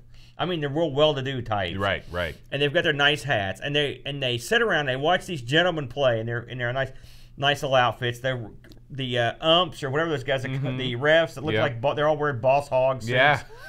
They're there, and it's a beautiful... I believe that's the technical term. It's a beautiful, aristocratic event. Yeah. You know, sort of like polo. It's where you go to see and be seen. Well, you know, like polo. Yeah. Is in the States. I don't know if they have polo over there. And so, if you, as much as that sounds like something I would detest, I kind of like that. I like the idea of watching the upper crust enjoy themselves. That's right. And I would be there serving their drinks. Right, you know? right. And then when they're not looking, you just take a little yourself. Get a little something of it. I looked up an eBay boatster, and guess what? You can get this thing pretty inexpensively. I know you're stunned. It's still a budget title. Of course, these are all in the UK, the U of K. $7.50, $10, and $6.50. Takes them home. So if you're in the UK, you know, if I was in the UK, all right, among the things I would do is load up on all these cheap games. You don't like them. Right. Load up. Yep. You know, because why not? And I bet some of you folks in the chat and a lot of people listening or watching this, if you're not doing this, just start buying everything you see. Just go crazy. Have a big Amiga, because the prices are so cheap on this stuff. You know? And these are box titles. And we're getting killed. Yeah. Oh yeah, they're boxed. Yeah. Oh, don't think they're not boxed. Suckers are boxed, boat.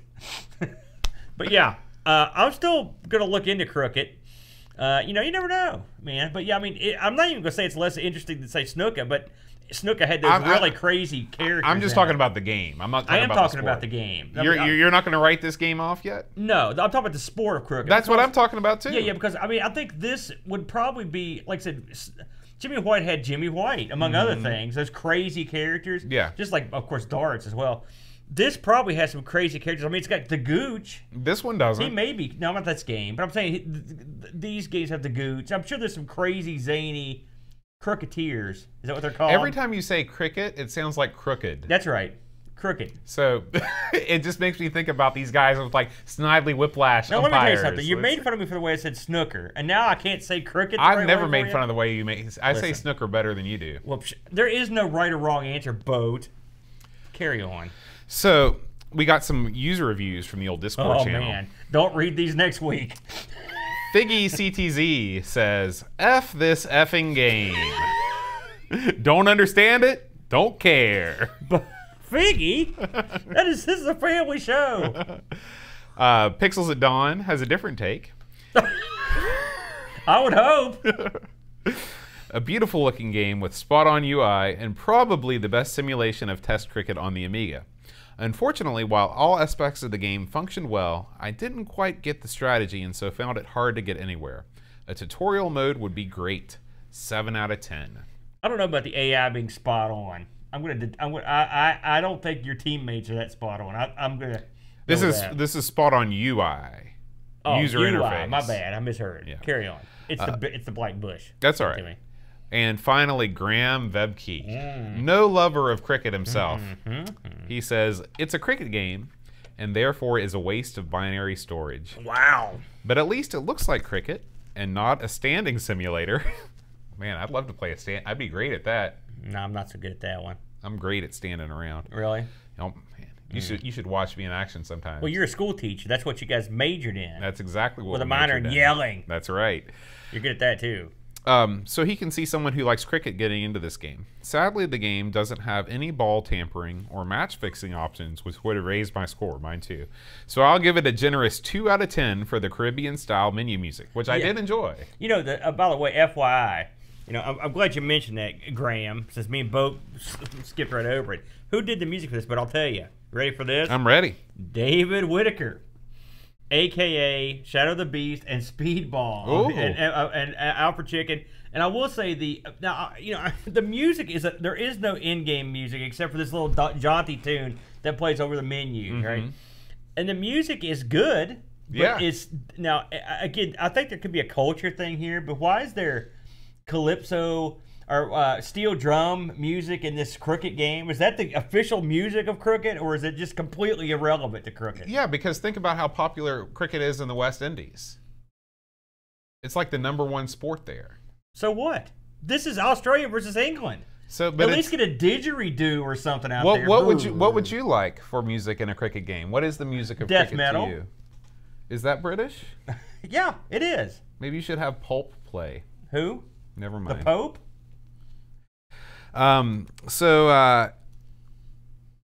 Yeah. You threw yourself off there, didn't you? Yeah. I wasn't expecting you to go death metal on me. That's all I could think of. And it's right. Bro, what is the official music of the UK? Something like Oasis? That's Pulp. They're a Britpop band. I've never heard of them. Okay. We got one new iTunes review this week, Aaron. Tapes from the Crypt. I've heard of him. Our good friend, Amigos Game Selection Committee member. Yeah. He says, this is an excellent podcast covering an underrated line of computers, and the host managed to keep things light, fun, and very informative, except for this show. This is this is a must-listen podcast for Amiga fans and for fans of retro gaming. So thank you, Tapes. Yeah, and, I love Tapes. Guys, iTunes reviews really help our discoverability. So if you haven't left us one yet, please do so. You will be killed. We'd appreciate it. Last week, Aaron, our supporter song challenge. I got this one straight out of the gate. This one was probably had the most correct answers of any Patreon song challenge, supporter song challenge we've ever done. After that one before that, you went the exact opposite direction. I did. I played to the crowd, as it were. Oh my! Listen, so we're all dumb musical guys. Is that what you're saying? Yes. Pixels at Dawn with a late entry got this right. Oh, this was Time After Time by Cyndi Lauper. We should have duetted on that one. We could have. I could have been the dude. He only says like 6 things. You could be Cyndi Lauper. Is there a dude in that song? Yeah. There's a dude that sings the chorus with her. Oh, yeah, you're right.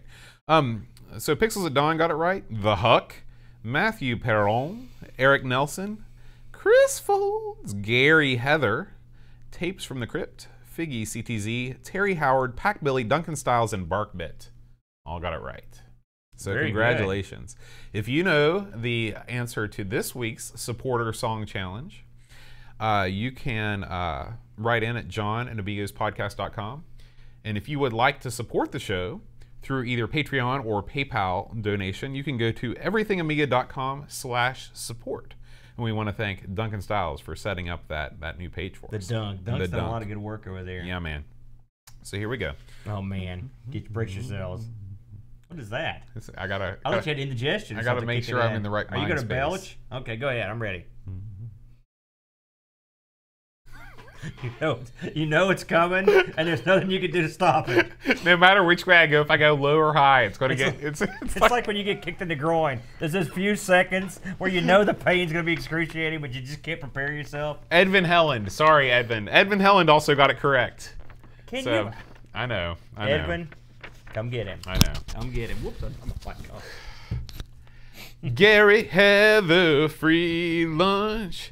Kate Fox, David Pickford, Cameron Armstrong, Andy Jones, Lobsterminator, Craig McClelland, 10-Minute Amiga Retrocast, Counting Virtual Sheep, Bernard Quinn, Retro Man Cave, Tim Drew, Simon Rose, Joseph Harrison, Kyletta, Rob O'Hara, Howard Nibbs, Matthew Larry Moore, Andy Craig, Sean Zod, Aaron Lomax, Colin 419, Barkbit Rolenberg, Andrew Monk, Joe the Zombie, John Cook, Dan Ross, Liv Kalon, Alan Kebab, Chicote, Leatherlord, John Marshall, Matthew Perron, Ricky DeRocha, Creepy Dead Boy, Figgy CTZ, The Slow Norris, Stefan Sorgard Martinson, Edvin Helen, Blindo 75, Christopher Hassel, Ravi Abbott,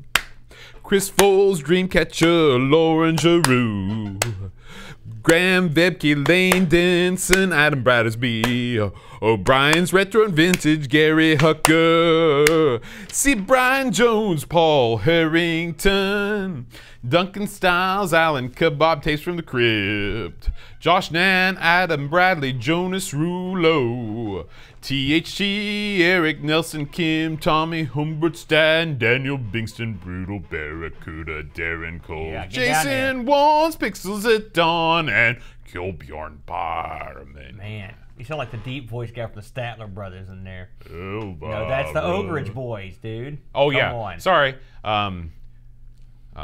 Smoking cigarettes and watching Captain Kangaroo. Don't tell me. That's a great song. Yeah, it is. Very good. You got one. Thank you. I had no idea what the hell you were singing. You could have just been, I don't know. No one's going to get that. No one's going to get it. Does anyone know that? They don't. Next week, Aaron. Arabian Nights. Like Arabian Nights. Arabian Nights I never saw that is movie. our game. I know we've talked about it before. Yeah. I think when we talked about that Did game. you see the live action version that's coming out? It's got Will Smith as the genie. No. Oh, man. Does it look great? It's nightmare fuel, buddy. Holy smokes. He looks like a big Middle Eastern smurf. Really? Coming to get you. Not good. Let's see. Robin Williams, Will Smith. Sounds like a match made in heaven right there. Kind of the same. It's going to be horrible. You got any thoughts on Arabian Nights? You know, hey, that's based on the arcade game, right?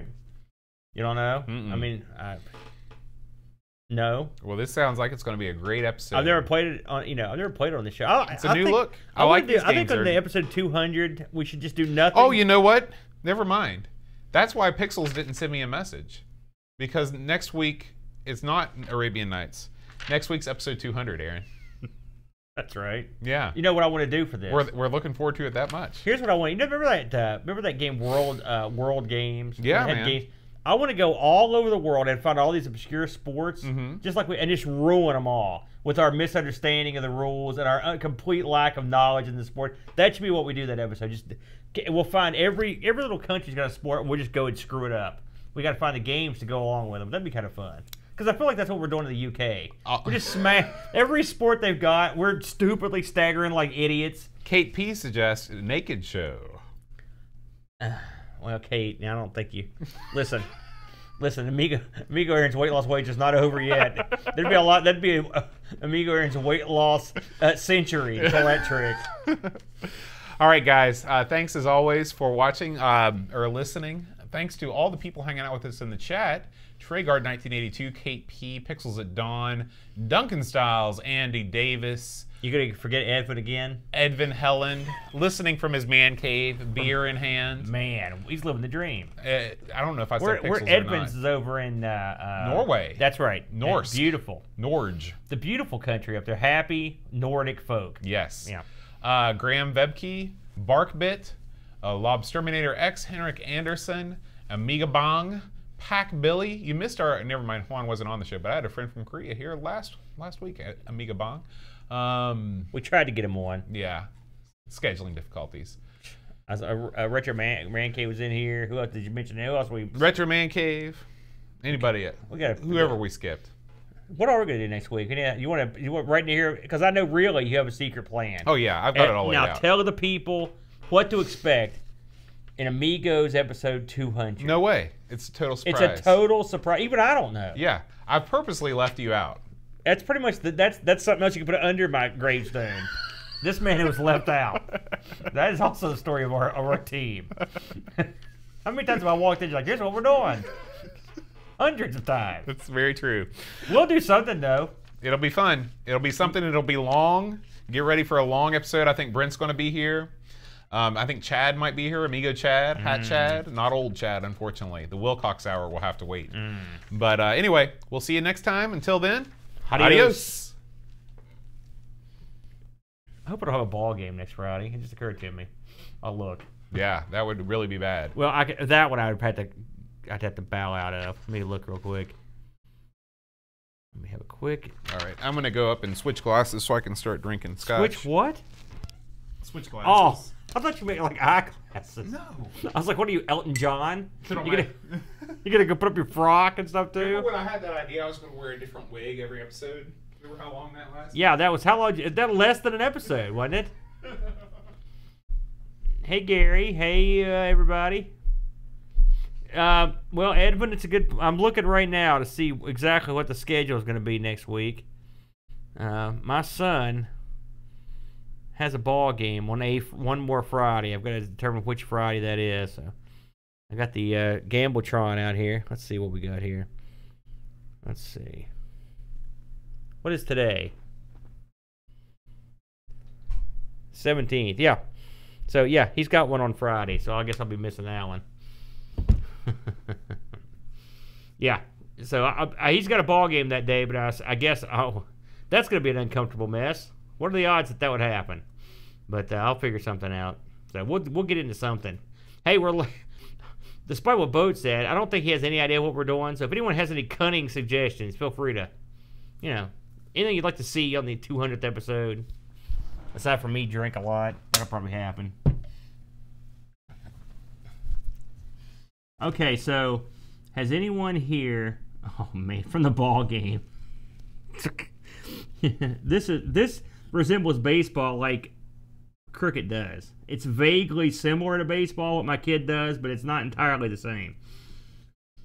So, does anyone in here, since I mentioned it this week, does anyone in here have a Raspberry Pi or an Atomic Pi that they use? And what do you do with it? I'm looking for suggestions for something to do with my Atomic Pi that I've just got working. Ooh, rounders. It's Bong. That's exactly what boat. Retro Pi. Yeah, I got that already, Edwin. But what? I need something so clever to do with it that it'll blow people's minds. I mean, yeah, we've all done Retro Pi, but I mean, what about I think you guys remember Flack, Rob Flack O'Hara. You don't know Flack podcast. He took one of these pies, hooked it up to a screen, and had it display ANSI art.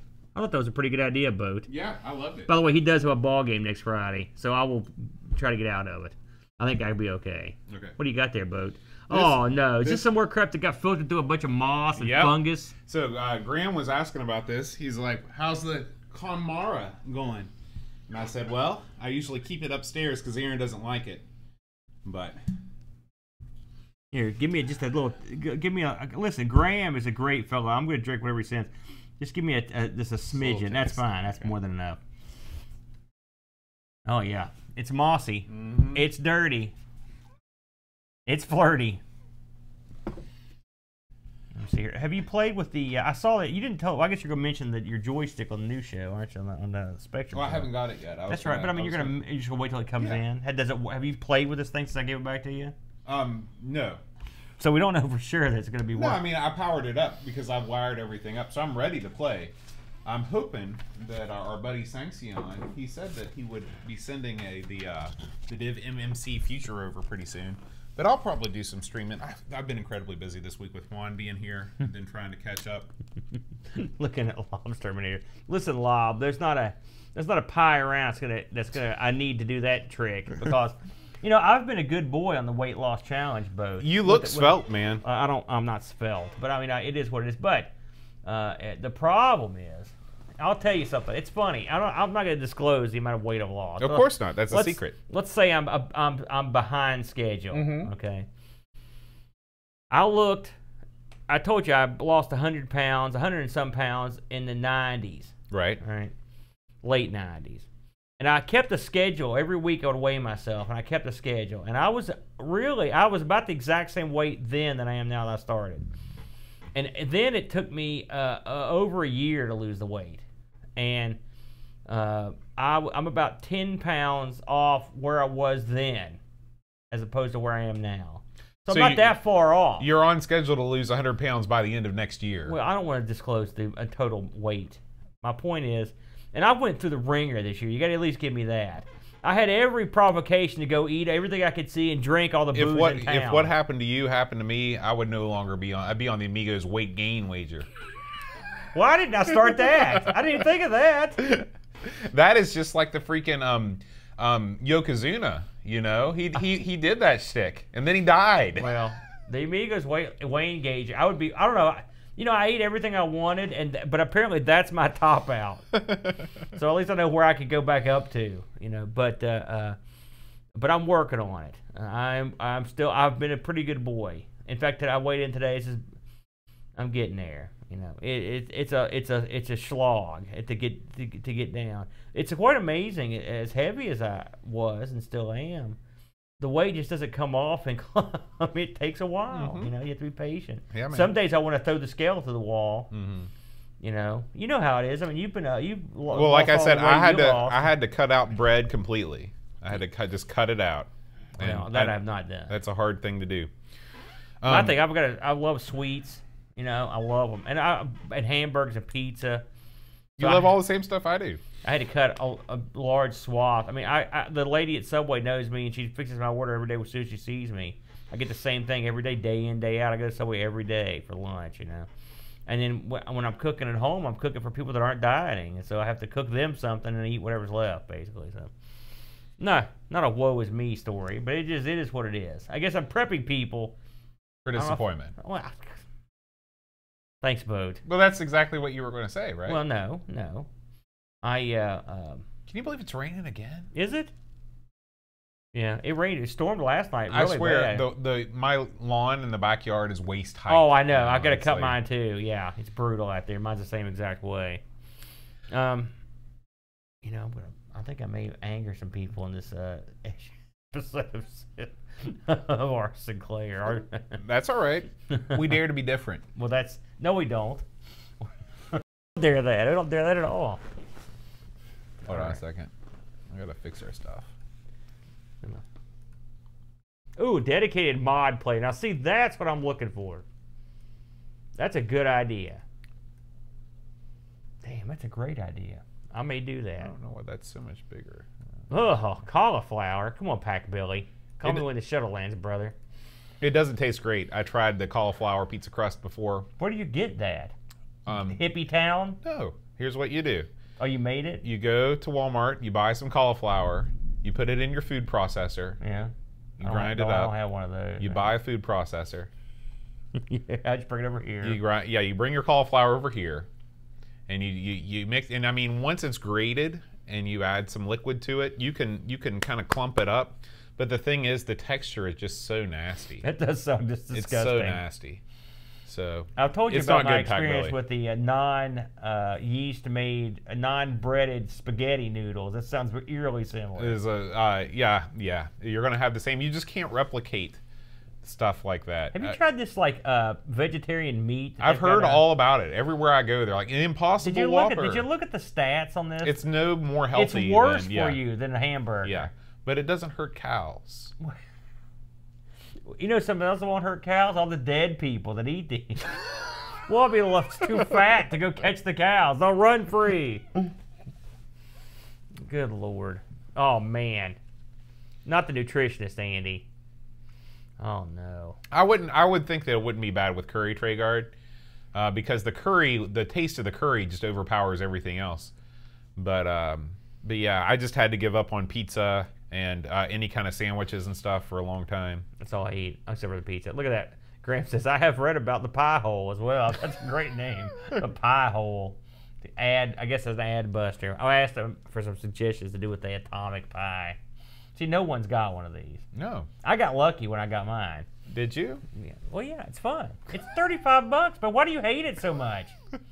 It just seems like for somebody that's always complaining about being broke, this was an odd purchase. It was $35, but when I was going to purchase that Spectrum thing, you were like, "Do it! Yes, that's going to be great." Because that was great and useful and worked.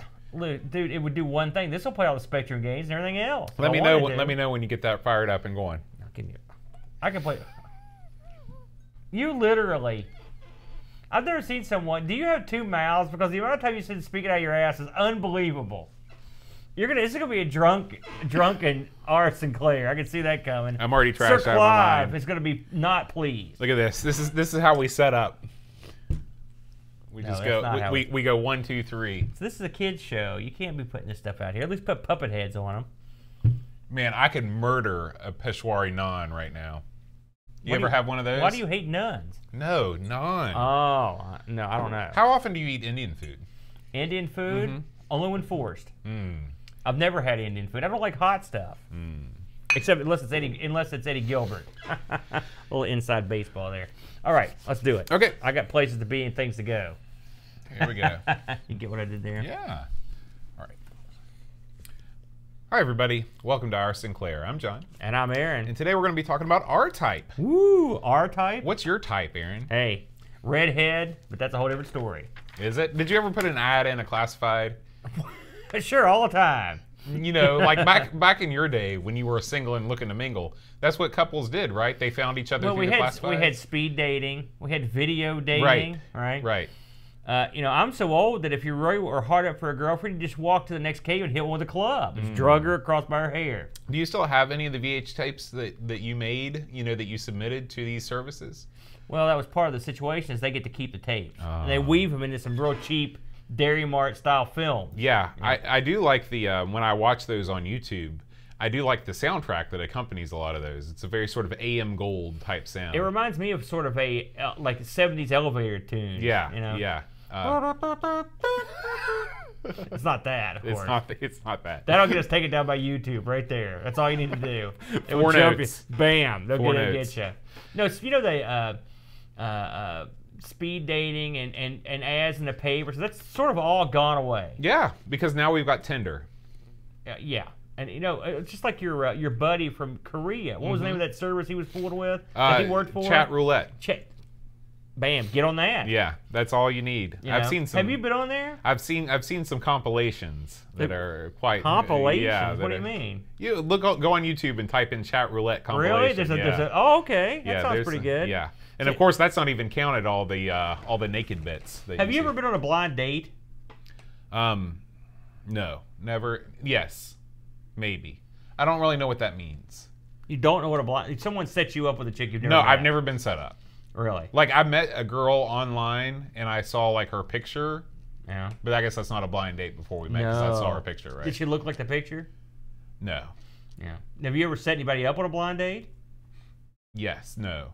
No. What do you keep answering with two things? Well, it can't be both. At first I thought I had, but then I realized they already knew each other. So that's sort of the way it's done now. Yeah. It's all computer related. But back in the day, you know, I'll tell you, here's a little tidbit. I don't know why we're on this subject, but when I was in high school, every year they would bring in this matchmaking computer date thing.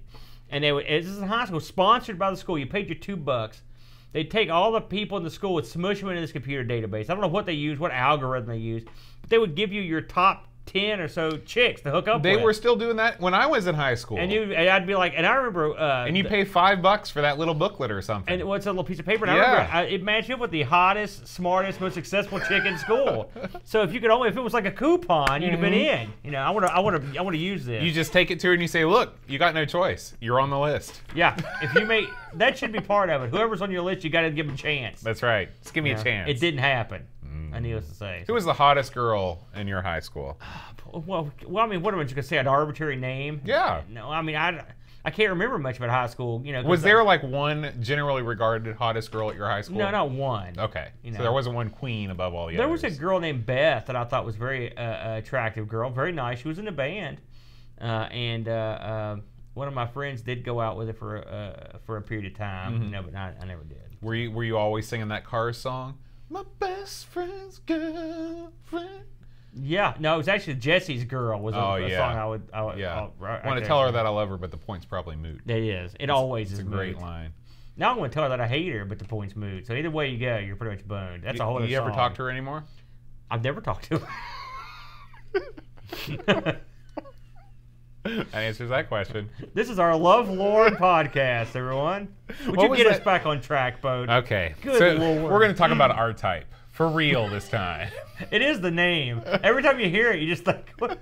You know, it's a very obscure blood type as well. Yeah, yeah. What a strange name for a game. Do you have any insight on how they chose this? I actually have a little bit of insight on this because, you know, of course, the Sinclair game here was based on the arcade classic from IREM. You know, you don't hear much about IREM, but they had a lot of good games. 10-Yard Fight. Well, is that one of theirs? That's what I always think. So the R in this game, what do you think it stands for? Do you think thoughts, any guesses? I always thought that this was originally supposed to be a pirate game. Oh. Oh, you're so clever, Boat. Wrong. So stupidly wrong. It stands for Ray. Ray. Like a ray of light. Not like the Ghostbuster. No. Ray. So that's what it stands for. And the game came out. This is going to blow your mind. So this game came out July 1st in the arcades, 1987. That is a long time ago. I would not have pegged this as a game that old. No, I would absolutely not. Because in the arcade, this was top shelf shooter, shoot 'em up, if you will. You know, it's funny. I was saying this earlier. When I was a kid, we always called these games shooters, but now no one calls them that. They call them shmups. And so now, intermittently, I'll just default back to that, and people think I'm an idiot. Yeah. And they know that can't be true. So. True. So, in the arcade version of this game, you're a pilot. You're going after aliens, and you can occasionally obtain this device called a force. It's like a ball. It sits in front of your ship, and this is also true in the Spectrum version. And you could take this ball, you could keep it in front of you, you could ram stuff with it. You could also basically hit a button and the ball comes off the ship, and it's basically a little like satellite. Kind of cool. This was a pretty revolutionary concept back in '87. I mean, basically games of that era, for the most part, you were just shooting stuff, and maybe this game you have like a Super Cobra or something like that, where you would just go right to or left to right and just shoot stuff. Yeah, there was no special coolness. So this added bonus stuff made it a little bit more fun. This is probably the first game that really featured a mechanic like this, because whenever you talk about other games like this, they're like, oh yeah, it's like R-Type, you know. So this was like the first. Now, one of the problems this game had in the arcade was, and it's funny, this carried through most of the other versions, it was brutally hard. It was Japan hard. Yeah. And we all know what that means. They don't screw around over there. It's funny, having lived in the UK, I lived in the UK. Having lived near UK, University of Kentucky, there was an arcade there, and I got to see a lot of different students that would come from all over the world there to the arcade to play. And I would often see like Japanese or Korean kids come in, and they dominated at games like this. I mean, no one could touch them. And I always wondered, I was like, they must just, I don't know what makes that happen. I mean, it's just they grew up with harder stuff, or better hand-eye. They grew up playing harder stuff. So all we've got is our freaking Jumpman. Yeah, we're boned. So anyway, of course, a game of the quality of R-Type was going to get a lot of ports, and it got ported to a zillion things. Amongst the things it was ported to was, in fact, the ZX Spectrum boat. That's why we're here. So this R-Type for the Spectrum came out in '88. Right. That's incredible. 1 year turnaround. That's an incredible turnaround on this game. It was published by Electric Dreams Software. Good name. What else? Have they done anything else we've played? That sounds familiar. They may have. I didn't write anything down. Okay. But the name is awesome. Yeah, I love it. It does sound familiar. It's like a Philip K. Dick novel. Yeah, sort of. Now, the authors of this, though they were the publisher, the authors of this were a group called Software Studios. Now, this game's credited with 3 different people, and I did not see who exactly did what. So I just you've got I think this is the programmer Bob Pape or Pape, P-A-P-E. He was responsible for or worked on Dragon Breed, Firefight, Organ Master. Who knows what that's going on there? Oregon, like the state? No, Oregon, like. Okay. You have to fire that up later. Organ Master. Yeah, what would you do there? Just cause a lot of rain? Yeah, rain over Portland. And not let you pump your own gas. He also did Pyramids. He did a port of Rampage, and Sploosh and Tusker. Ooh. Sploosh sounds interesting. All those games sound interesting. The other fellow that worked on it, Mark A. Jones. He worked on Afterburner, Hellfire Attack. Maze Mania, Rampage as well, Super Sprint, Tusker. A game called War, and of course, Altered Beast, everyone's favorite. I hear the Amiga port's just fantastic. Oh yeah. You never let that die, will you, Boat? The third fellow that worked on this, Robert L. Highlands. He only has one credit, which is Wonder Boy. Wonder Boy. Is that the song? I don't know. So this is for the 48K Spectrum, 1-player Boatster. And the original price for this thing back when it was released, can you believe this? I can't even get over it. The pricing is unbelievable for the Spectrum versus what we paid over here. £9.99p. Yeah, well, the way I think about it is that by the time we roll around to 1988, the Spectrum is known as a budget machine, and so even the full price titles on the Spectrum are still going to be a lot less than your titles on the Amiga. I consider this when looking at these games. I really do, because that's a hell of a good. Even back in the '80s, that's not a bad price at all. You know. And the budget price was like was £2.99p. Are you kidding me? They're practically giving it away, and it's a great game. Pixel says that Electric Dream published Super Hang-On, Super Sprint, and Tempest on the Spectrum. Ooh, so Tempest. What a pedigree, yeah. Because Tempest is not a game you think of home ports on. No. You know, I can't think of any. I mean, that are actual Tempest, not Tempest 2000. Not the Jag, yeah. This also came out of the Amstrad, the C64, and the MSX, and the Sega Master System, among others. I mean, I think it's been almost with the virtual really. arcade and stuff. This stuff's been has been shopped around. So let's discuss, Bud, if we will. What is R-Type? Go ahead and tell the fine folks at home what R-Type is all about. Okay, so you are flying through this somewhat organic-looking alien landscape in space. And you're flying from left to right, and various creatures are trying to sometimes destroy you, sometimes just try and fly around you, and of course their touch means death. This game is unique in that it's a shooter, but it has a charge beam.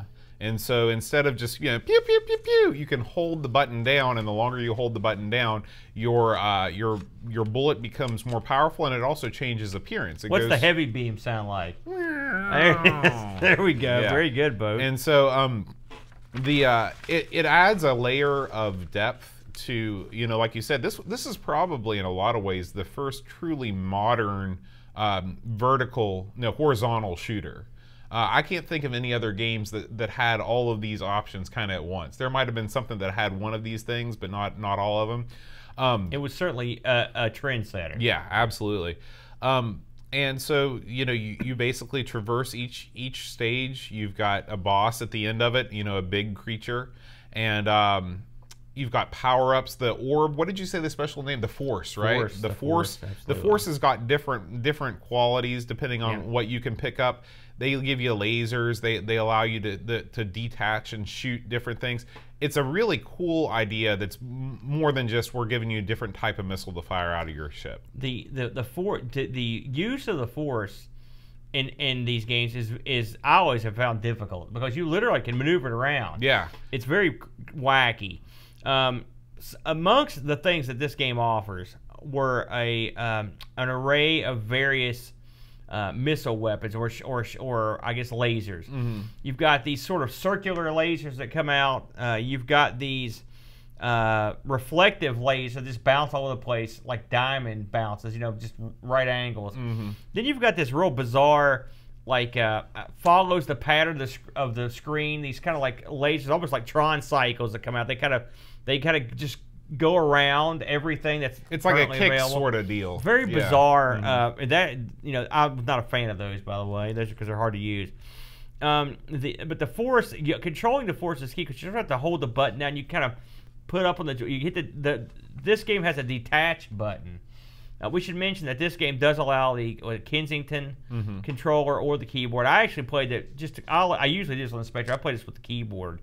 And that's the way I like to play most of my Spectrum games, and it does okay.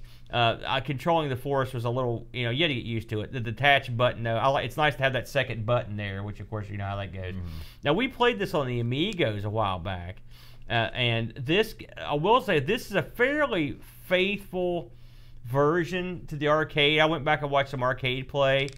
The one thing about this game is I found there were. And here's a disclaimer. You ready? I look at games like this in a certain frame of mind. And the frame of mind is, what can they do given the tools that they have to work with? Sure. I think that's fair.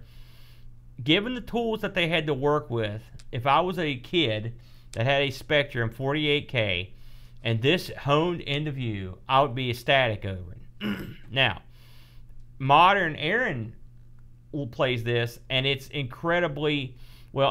I wrote some notes down, and one of the things I wrote down was it's jumpy. It's got I don't know, I wouldn't call them frame rate issues, but it's just it's not smooth is the easiest way to put it. We played Morty Vicar, whatever that was called, a couple month or so ago. And say what you will about that game. This game is a lot more adventurous than that. There's a lot more going on. But that game was much smoother than this one. A whole lot smoother, I think, than this one is. I found this game to be not very smooth. This game has a lot of color. It's kind of wacky spectrum color, just kind of random rainbow colors. It almost reminds me of putting an overlay on your Vectrix. You know what I'm saying? They're just random. Where the colors don't necessarily correspond to anything in particular. They're just there. Right. Something else that bothered me when I played this was cheap computer. They would, for example, you would come back from being killed, that you would come back on the screen, and it would almost instantly, on some areas that you get killed, be a guy that rolls up behind you or above you or whatever and drops in. You could instantly die without having a chance to even hardly do anything. You've got to be very careful. That always drives me nuts. Now, with all that said, there are plenty of positives. There's a large amount of enemies. Right?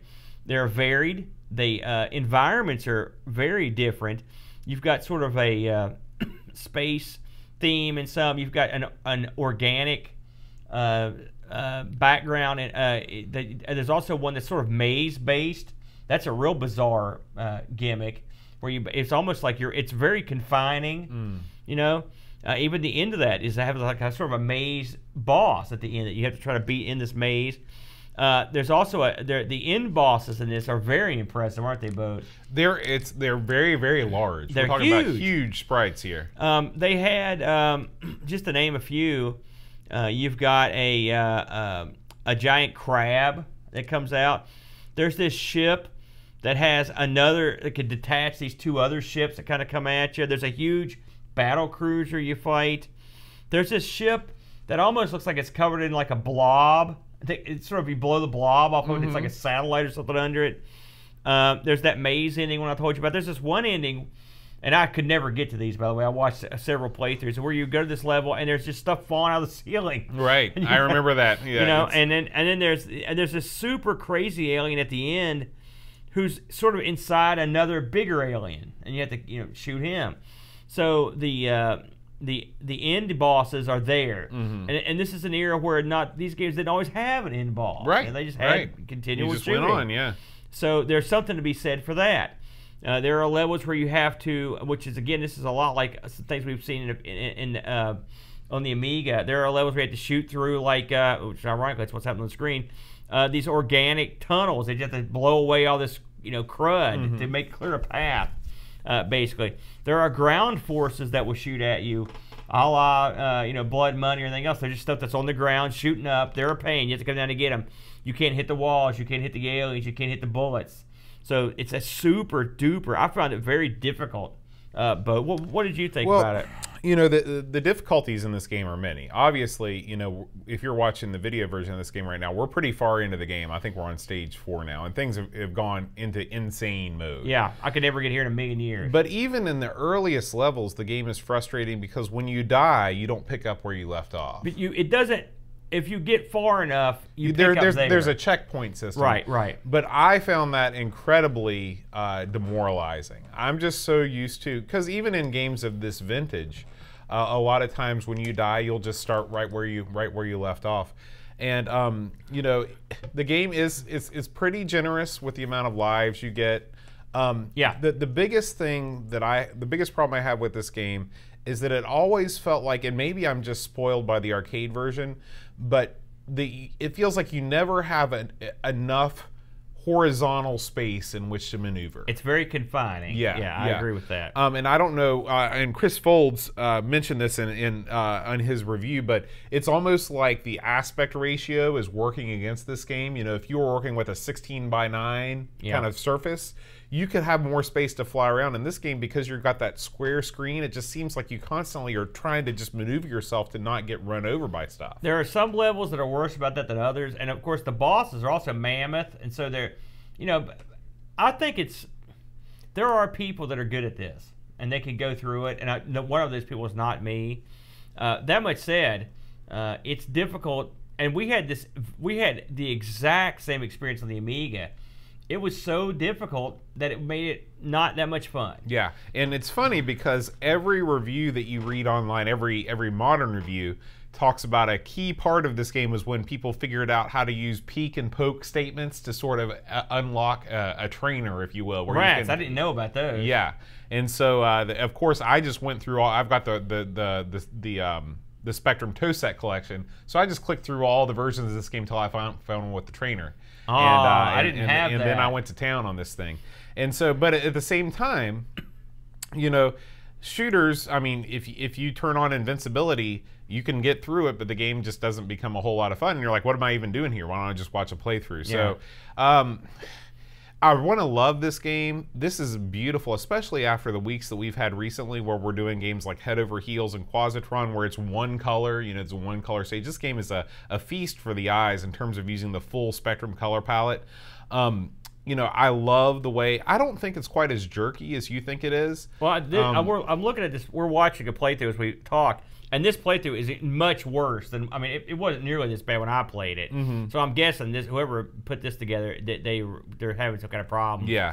I mean, it wasn't this bad when I played it. Yeah, and but it's just the difficulty, you know, ruins it for me. Yeah. And you How know, far could you get? And be honest. Oh, I couldn't get past the first stage, and I tried. I got past the first stage. I didn't do that. I tried really hard. This isn't my. Did you use a joystick or the keyboard? I use a joystick, and part of the issue I think I have that Epix joystick that's got that trigger, and I just couldn't. You know, I was trying to, and it just wasn't working for me. So this was part of the reason why, and I was going to talk about this when it came in, but I'll go ahead and mention it now.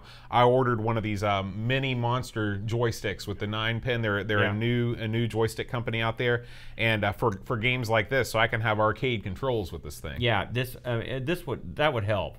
I wonder if it would help in some of the other games we played that were really, really hard. Mm-hmm. Yeah, of course. We've done the Amigos for a long time, and so we're used to these incredibly hard games. But this is an incredibly hard game. Its rep was built on the fact that it was super duper hard. Mm-hmm. And I will say, if they brought that home, because if you could load this up on the arcade machine, I could probably get just about as far as I did on this version. And this version gives you more guys. So I mean, it's a tough game, and some people that are better players than us are into that. Yeah. And so I'm only going to look at the things that I thought were, again, there's limiting factors on the hardware. But it was sort of jumpy, and the color, it's colorful, but it's just like I said, to me it mostly seemed kind of randomy color, but the difficulty made it not that much fun. If there was a peek or a poke I could have used, I probably would have used it, but then like you said, once you do that, it's pointless. Something else I want to mention is that charging beam, and I have the same problem in the arcade. It's almost worthless to have that thing, because by the time you charge it up, you don't know what's coming. You have to start charging before stuff shows up. Right. I guess for bosses it's okay. I experimented with it, you know, this like trying to charge it up and then be able to let several enemies line up and you can go through them, you know, Indiana Jones and the Last Crusade style. But you have to, it takes so long to charge it. You have to charge it early on. Right. You know, again, I think the key to this game is being very good with the additional weapons. And I'm not. Yeah. And I think that's the way it is in the arcade, too. Oh, yeah. And I mean, it goes to show every playthrough you see of this on YouTube is somebody using cheats. Absolutely. You know? Yeah, we see that a lot, don't we, in some of our games we cover. Right. A lot of people are as crubby at the games as we are. But, you know, I think this was an incredible effort. If you look at this for the time frame and the hardware restraints you had, and this is what we do. We talk about this. It's great to see these machines where they had, here are your restraints. You get this much memory. You've got this many people have a joystick. You've got to make sure you cover your bases here. And I think if you look at it in that way, it's quite a remarkable achievement. Especially turning it around in a year. When you think about all the horrible ports that we've played, you know, this is a quality port that came out soon after the arcade release. Now, I will say I had a look at the Amstrad version too, because I'm a closet Amstrad fan as well. And now I have heard the Amstrad version is not that good. In fact, I've often heard that this is one of the premier games on the Spectrum. The Amstrad game looked better. I don't know if it played better. The scrolling was a little weird. And of course I didn't play it, but it looked okay. It looked more like the arcade than this, obviously, but did it play as well? I don't know. We should also mention one last thing: the sound on this is negligible, but the sounds that are included are hideous. Yes, so. much like the 48K in the hands of a non-master, you're not going to get anything that is remotely listenable. I read a lot of reviews on this, and they often say this. I've read this a bunch of times. The sound is what you would expect on your Spectrum. That's the line. Yeah, that's what you would expect on the Spectrum. I did look up some reviews on this Boatster. The World of Spectrum, the fine folks that provide. By the way, this is one of the few ROMs I've seen so far that you could not legally download. This is one that you couldn't get. Yeah. Okay. If you go to World of Spectrum, they have some that you can get, some you can't. This was one you couldn't. The people over there have given this an 8.54 out of 10. So very well regarded. Crash Magazine rated this a 92%, and this was a crash smash. Wow. They were very pleased. Sinclair user, 90%. Your Sinclair, 9 out of 10. Ace, 871. And Your Sinclair awarded this the Mega Game Award. And so this was a very well-reviewed game. It was also #1 in RGTV's YouTube video top 5 shoot 'em ups on the ZX Spectrum.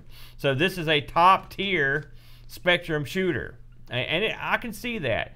You've got a lot going on, and there's a lot of levels and a lot of variants. So I'll give it that. But to play it in modernized or even semi-modernized, I would say it's good for its time, but it's not. I'm not gonna lie. This is not one that I would go pick up and play. It's not like some of the other games we've played, Manic Miner and stuff, where I want to go play it again. And this is the folly, or this is the problem with arcade ports, I think, in general in a boat. And we live in an age where you can play almost all the classic arcade games on a RetroPie, on an Atomic Pi, on your PC, on the Xbox. You can play the real R-Type. Yeah.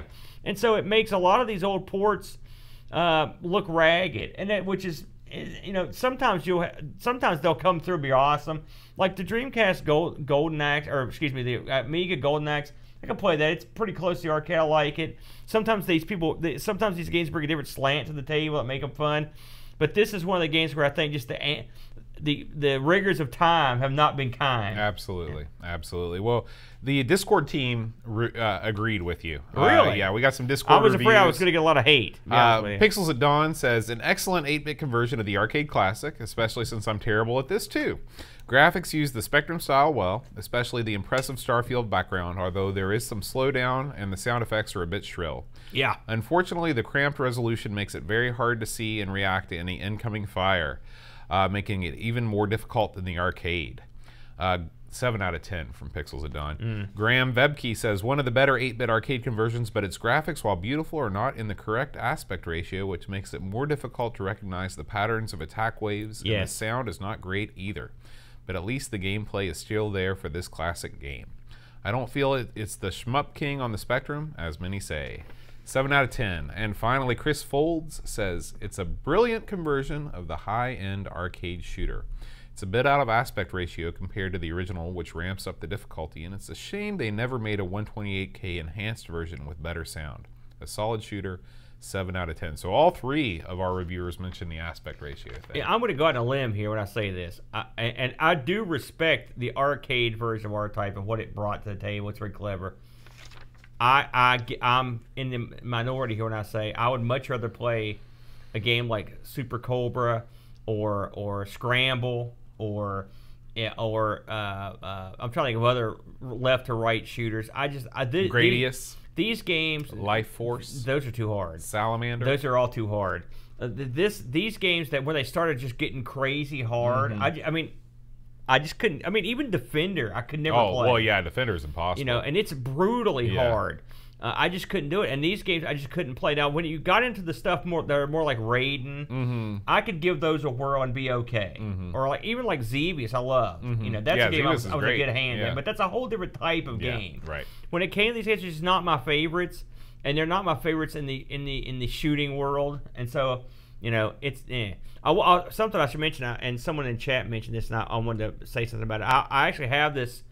On my TurboGrafx like EverDrive, and I've played it on there, and I will say that version as you would expect, is spot on. I'd love the to try turbo it. graphics, when it comes to shmups, it may be the king. I mean, they've got shmups coming out the yin yang, and they're solid gold. Right. So if you want to play a faithful, super duper faithful rendition of this, I would go with the turbo graphics if you're not going to play it in MAME. Okay, sounds good.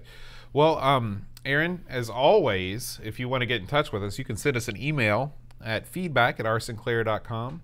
Our web address is oursinclair.com. If you want to go on there and check out our past episodes, you can find us on iTunes, Spotify, etc., in addition to YouTube.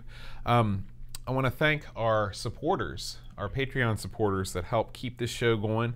Eric Nelson, Haribo Nut, Graham Vebke, Frodo NL, Tapes from the Crypt, Pixels at Dawn, Chris Folds, Paul Harrington, and Christopher Hassel. Thank you, guys. Thanks, guys. They are the ones that are part of Clive's Club. A lot of those guys are part of Clive's Club, which chooses the games that we play every week. That's just one of the benefits of being a Patreon supporter, in addition to getting access to our Discord channel. And you get those limited edition magnets at Christmas time. We had a lot of the Discord channel has been very intriguing this week. We've had a lot of good talks on there. And I will say, as much non-praise as I may have kept this, I was looking forward to playing this because I'd heard the rep, and it is. I mean, it is certainly a high point in what you can consider what they could smash into a little 48K machine. It's quite amazing. It is. It is. And of course, if you want to watch us live, we record every Friday, except when we don't. Next week, I'm not sure what we're going to do about Our Sinclair, because we've got Amigos episode 200 crossover show. Yeah, we want. We're going to have to talk about that because we have not talked about it yet. But we're going to be recording something next Friday. Yeah, and if you haven't had a chance to listen to the Amigos and you want to jump in, next episode is going to be it's going to be something. Episode 200, 5 years of Amiga action. Amazing. But we'll definitely get an episode of Our Sinclair out next week as well.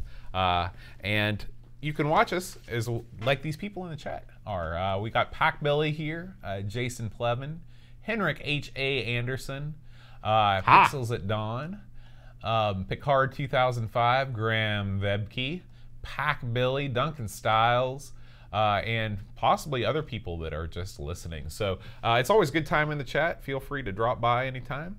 Next week, Aaron, we are going to be playing Coco Tony Wilf. Come again? Coco Tony Wilf. Are those one word or multiple words? That is 2 words. First word, Coco Tony. Second word, Wilf. Does that stand for something?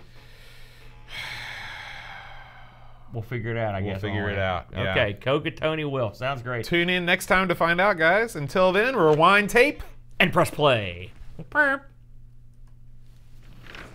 right. Wilf? Yeah, that's probably what we'll do, Graham. I heard MILF. We'll probably do Our Typical. Sinclair. We'll do Our Sinclair first next week, and then we'll jump right into the Amigos episode 200. Hey, Picard, are you excited about the new Picard series? Oh, Picard. Is it just called Picard? I don't know what it's called, but I know he's in it. I saw a picture of him taken from it. I'm a big fan of the Picard. What about, like, the actor or actual Picard himself? Both of them. They're great. He's no Kirk, but he's a different type of guy. I like the fact they went completely in a different direction. Well, they couldn't have another Kirk. No, there can't ever be another Kirk. He's the man. You think he's Trey-Guard. I didn't know you were in there. Did you mention him? It's officially called Star Trek Picard. That's what it should be called. Yeah, I didn't mention you, Trey-Guard. Sorry. I guess I could flip this back up. Oh yeah, and Paul. I don't know if I mentioned him either. Sorry, anybody that I missed. Boat. I'm it again. a terrible person. Keep drinking, Boat. Oh, the drinking will now, continue. let me ask you a question. So here, I'm heading off now to go fetch my boy. I'm going to go on the assumption there's going to be some high-level, liquored-up streaming going on while I'm gone.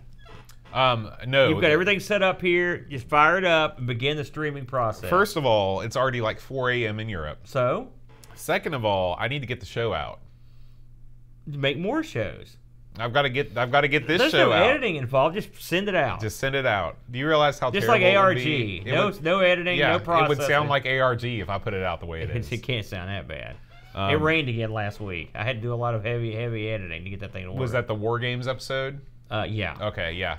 Yeah. To be I did honest, the best I it didn't sound bad. Yeah, I mean, it didn't bad. rain real heavy, but yeah. Yeah, Juan mentioned, he's like, why is it echoey? And I was like, well, it's just they record in a tin can. You know, I bought some foam. Muffling. And Brent won't let me put it up. Why not? He won't let me put it up. He doesn't like it. Is it his building? Yeah, sort of. It's half his, yeah. Did he pay for half of it? Yeah, sort of, kind of. Brent's he's a co-owner of the building, so he don't want to put it up though. Okay, well.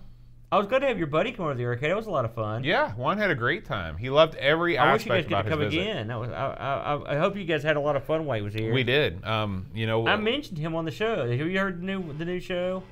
Remember he War talked Games about episode? Yeah, I mentioned him and I mentioned his story. He talked you about couldn't have mentioned him because he wasn't here yet. Yeah, he was. We filmed it Sunday. He came over Saturday. Oh, did he really? Yeah, well, I talked about the story. He talked about how right. the Korean military over there, service was not that big a deal. That story stuck with me. It was very interesting because it never had occurred to me. I must have just been totally. Oh no, you know what? We were talking while we were listening to it, and I bet we just glossed over that. Yeah, that part. I mentioned that's awesome. I'll have him. I'll timestamp it and send it to him. 11:30 a.m. Huck. So we're like a lunch show. The lunch hour. See you later, Bark. We're sorry for keeping you guys up. See ya, Pixels. See you guys. Anyway. Man, if these guys were on the same time as us, we'd be in business. There'd be some liquored up City of Heroes action coming 20. I've played every night this. I've played cricket. Mm-hmm. Then you just City of Heroes. segue right in. Cricket, City of Heroes. Because our type, I mean, I played it, but I mean, you suck. Yeah. You suck at it. Yeah. Cricket, I sucked, but at least I could sort of feel like something was happening. Right. You know. Thank you, Gary. Gary, I want you to get an atomic pie. Somebody, help me out here. I heard you give it that plug there. I'm getting killed. I'm getting killed with this. I thought it'd be sort of popular amongst the geek crowd. Well, you're getting good views on YouTube. Yeah, but they're viewing me, and I should not be the second or third authority on this thing. Well, you are by default. Oh, There's only 3 please. people that own this thing. They sold out the first run, Bo. You're killing it right here. You're killing this thing on the show. Good night, everybody. Bye. We'll see you guys for 200. Yeah. 2. I don't know why I'm pointing over there.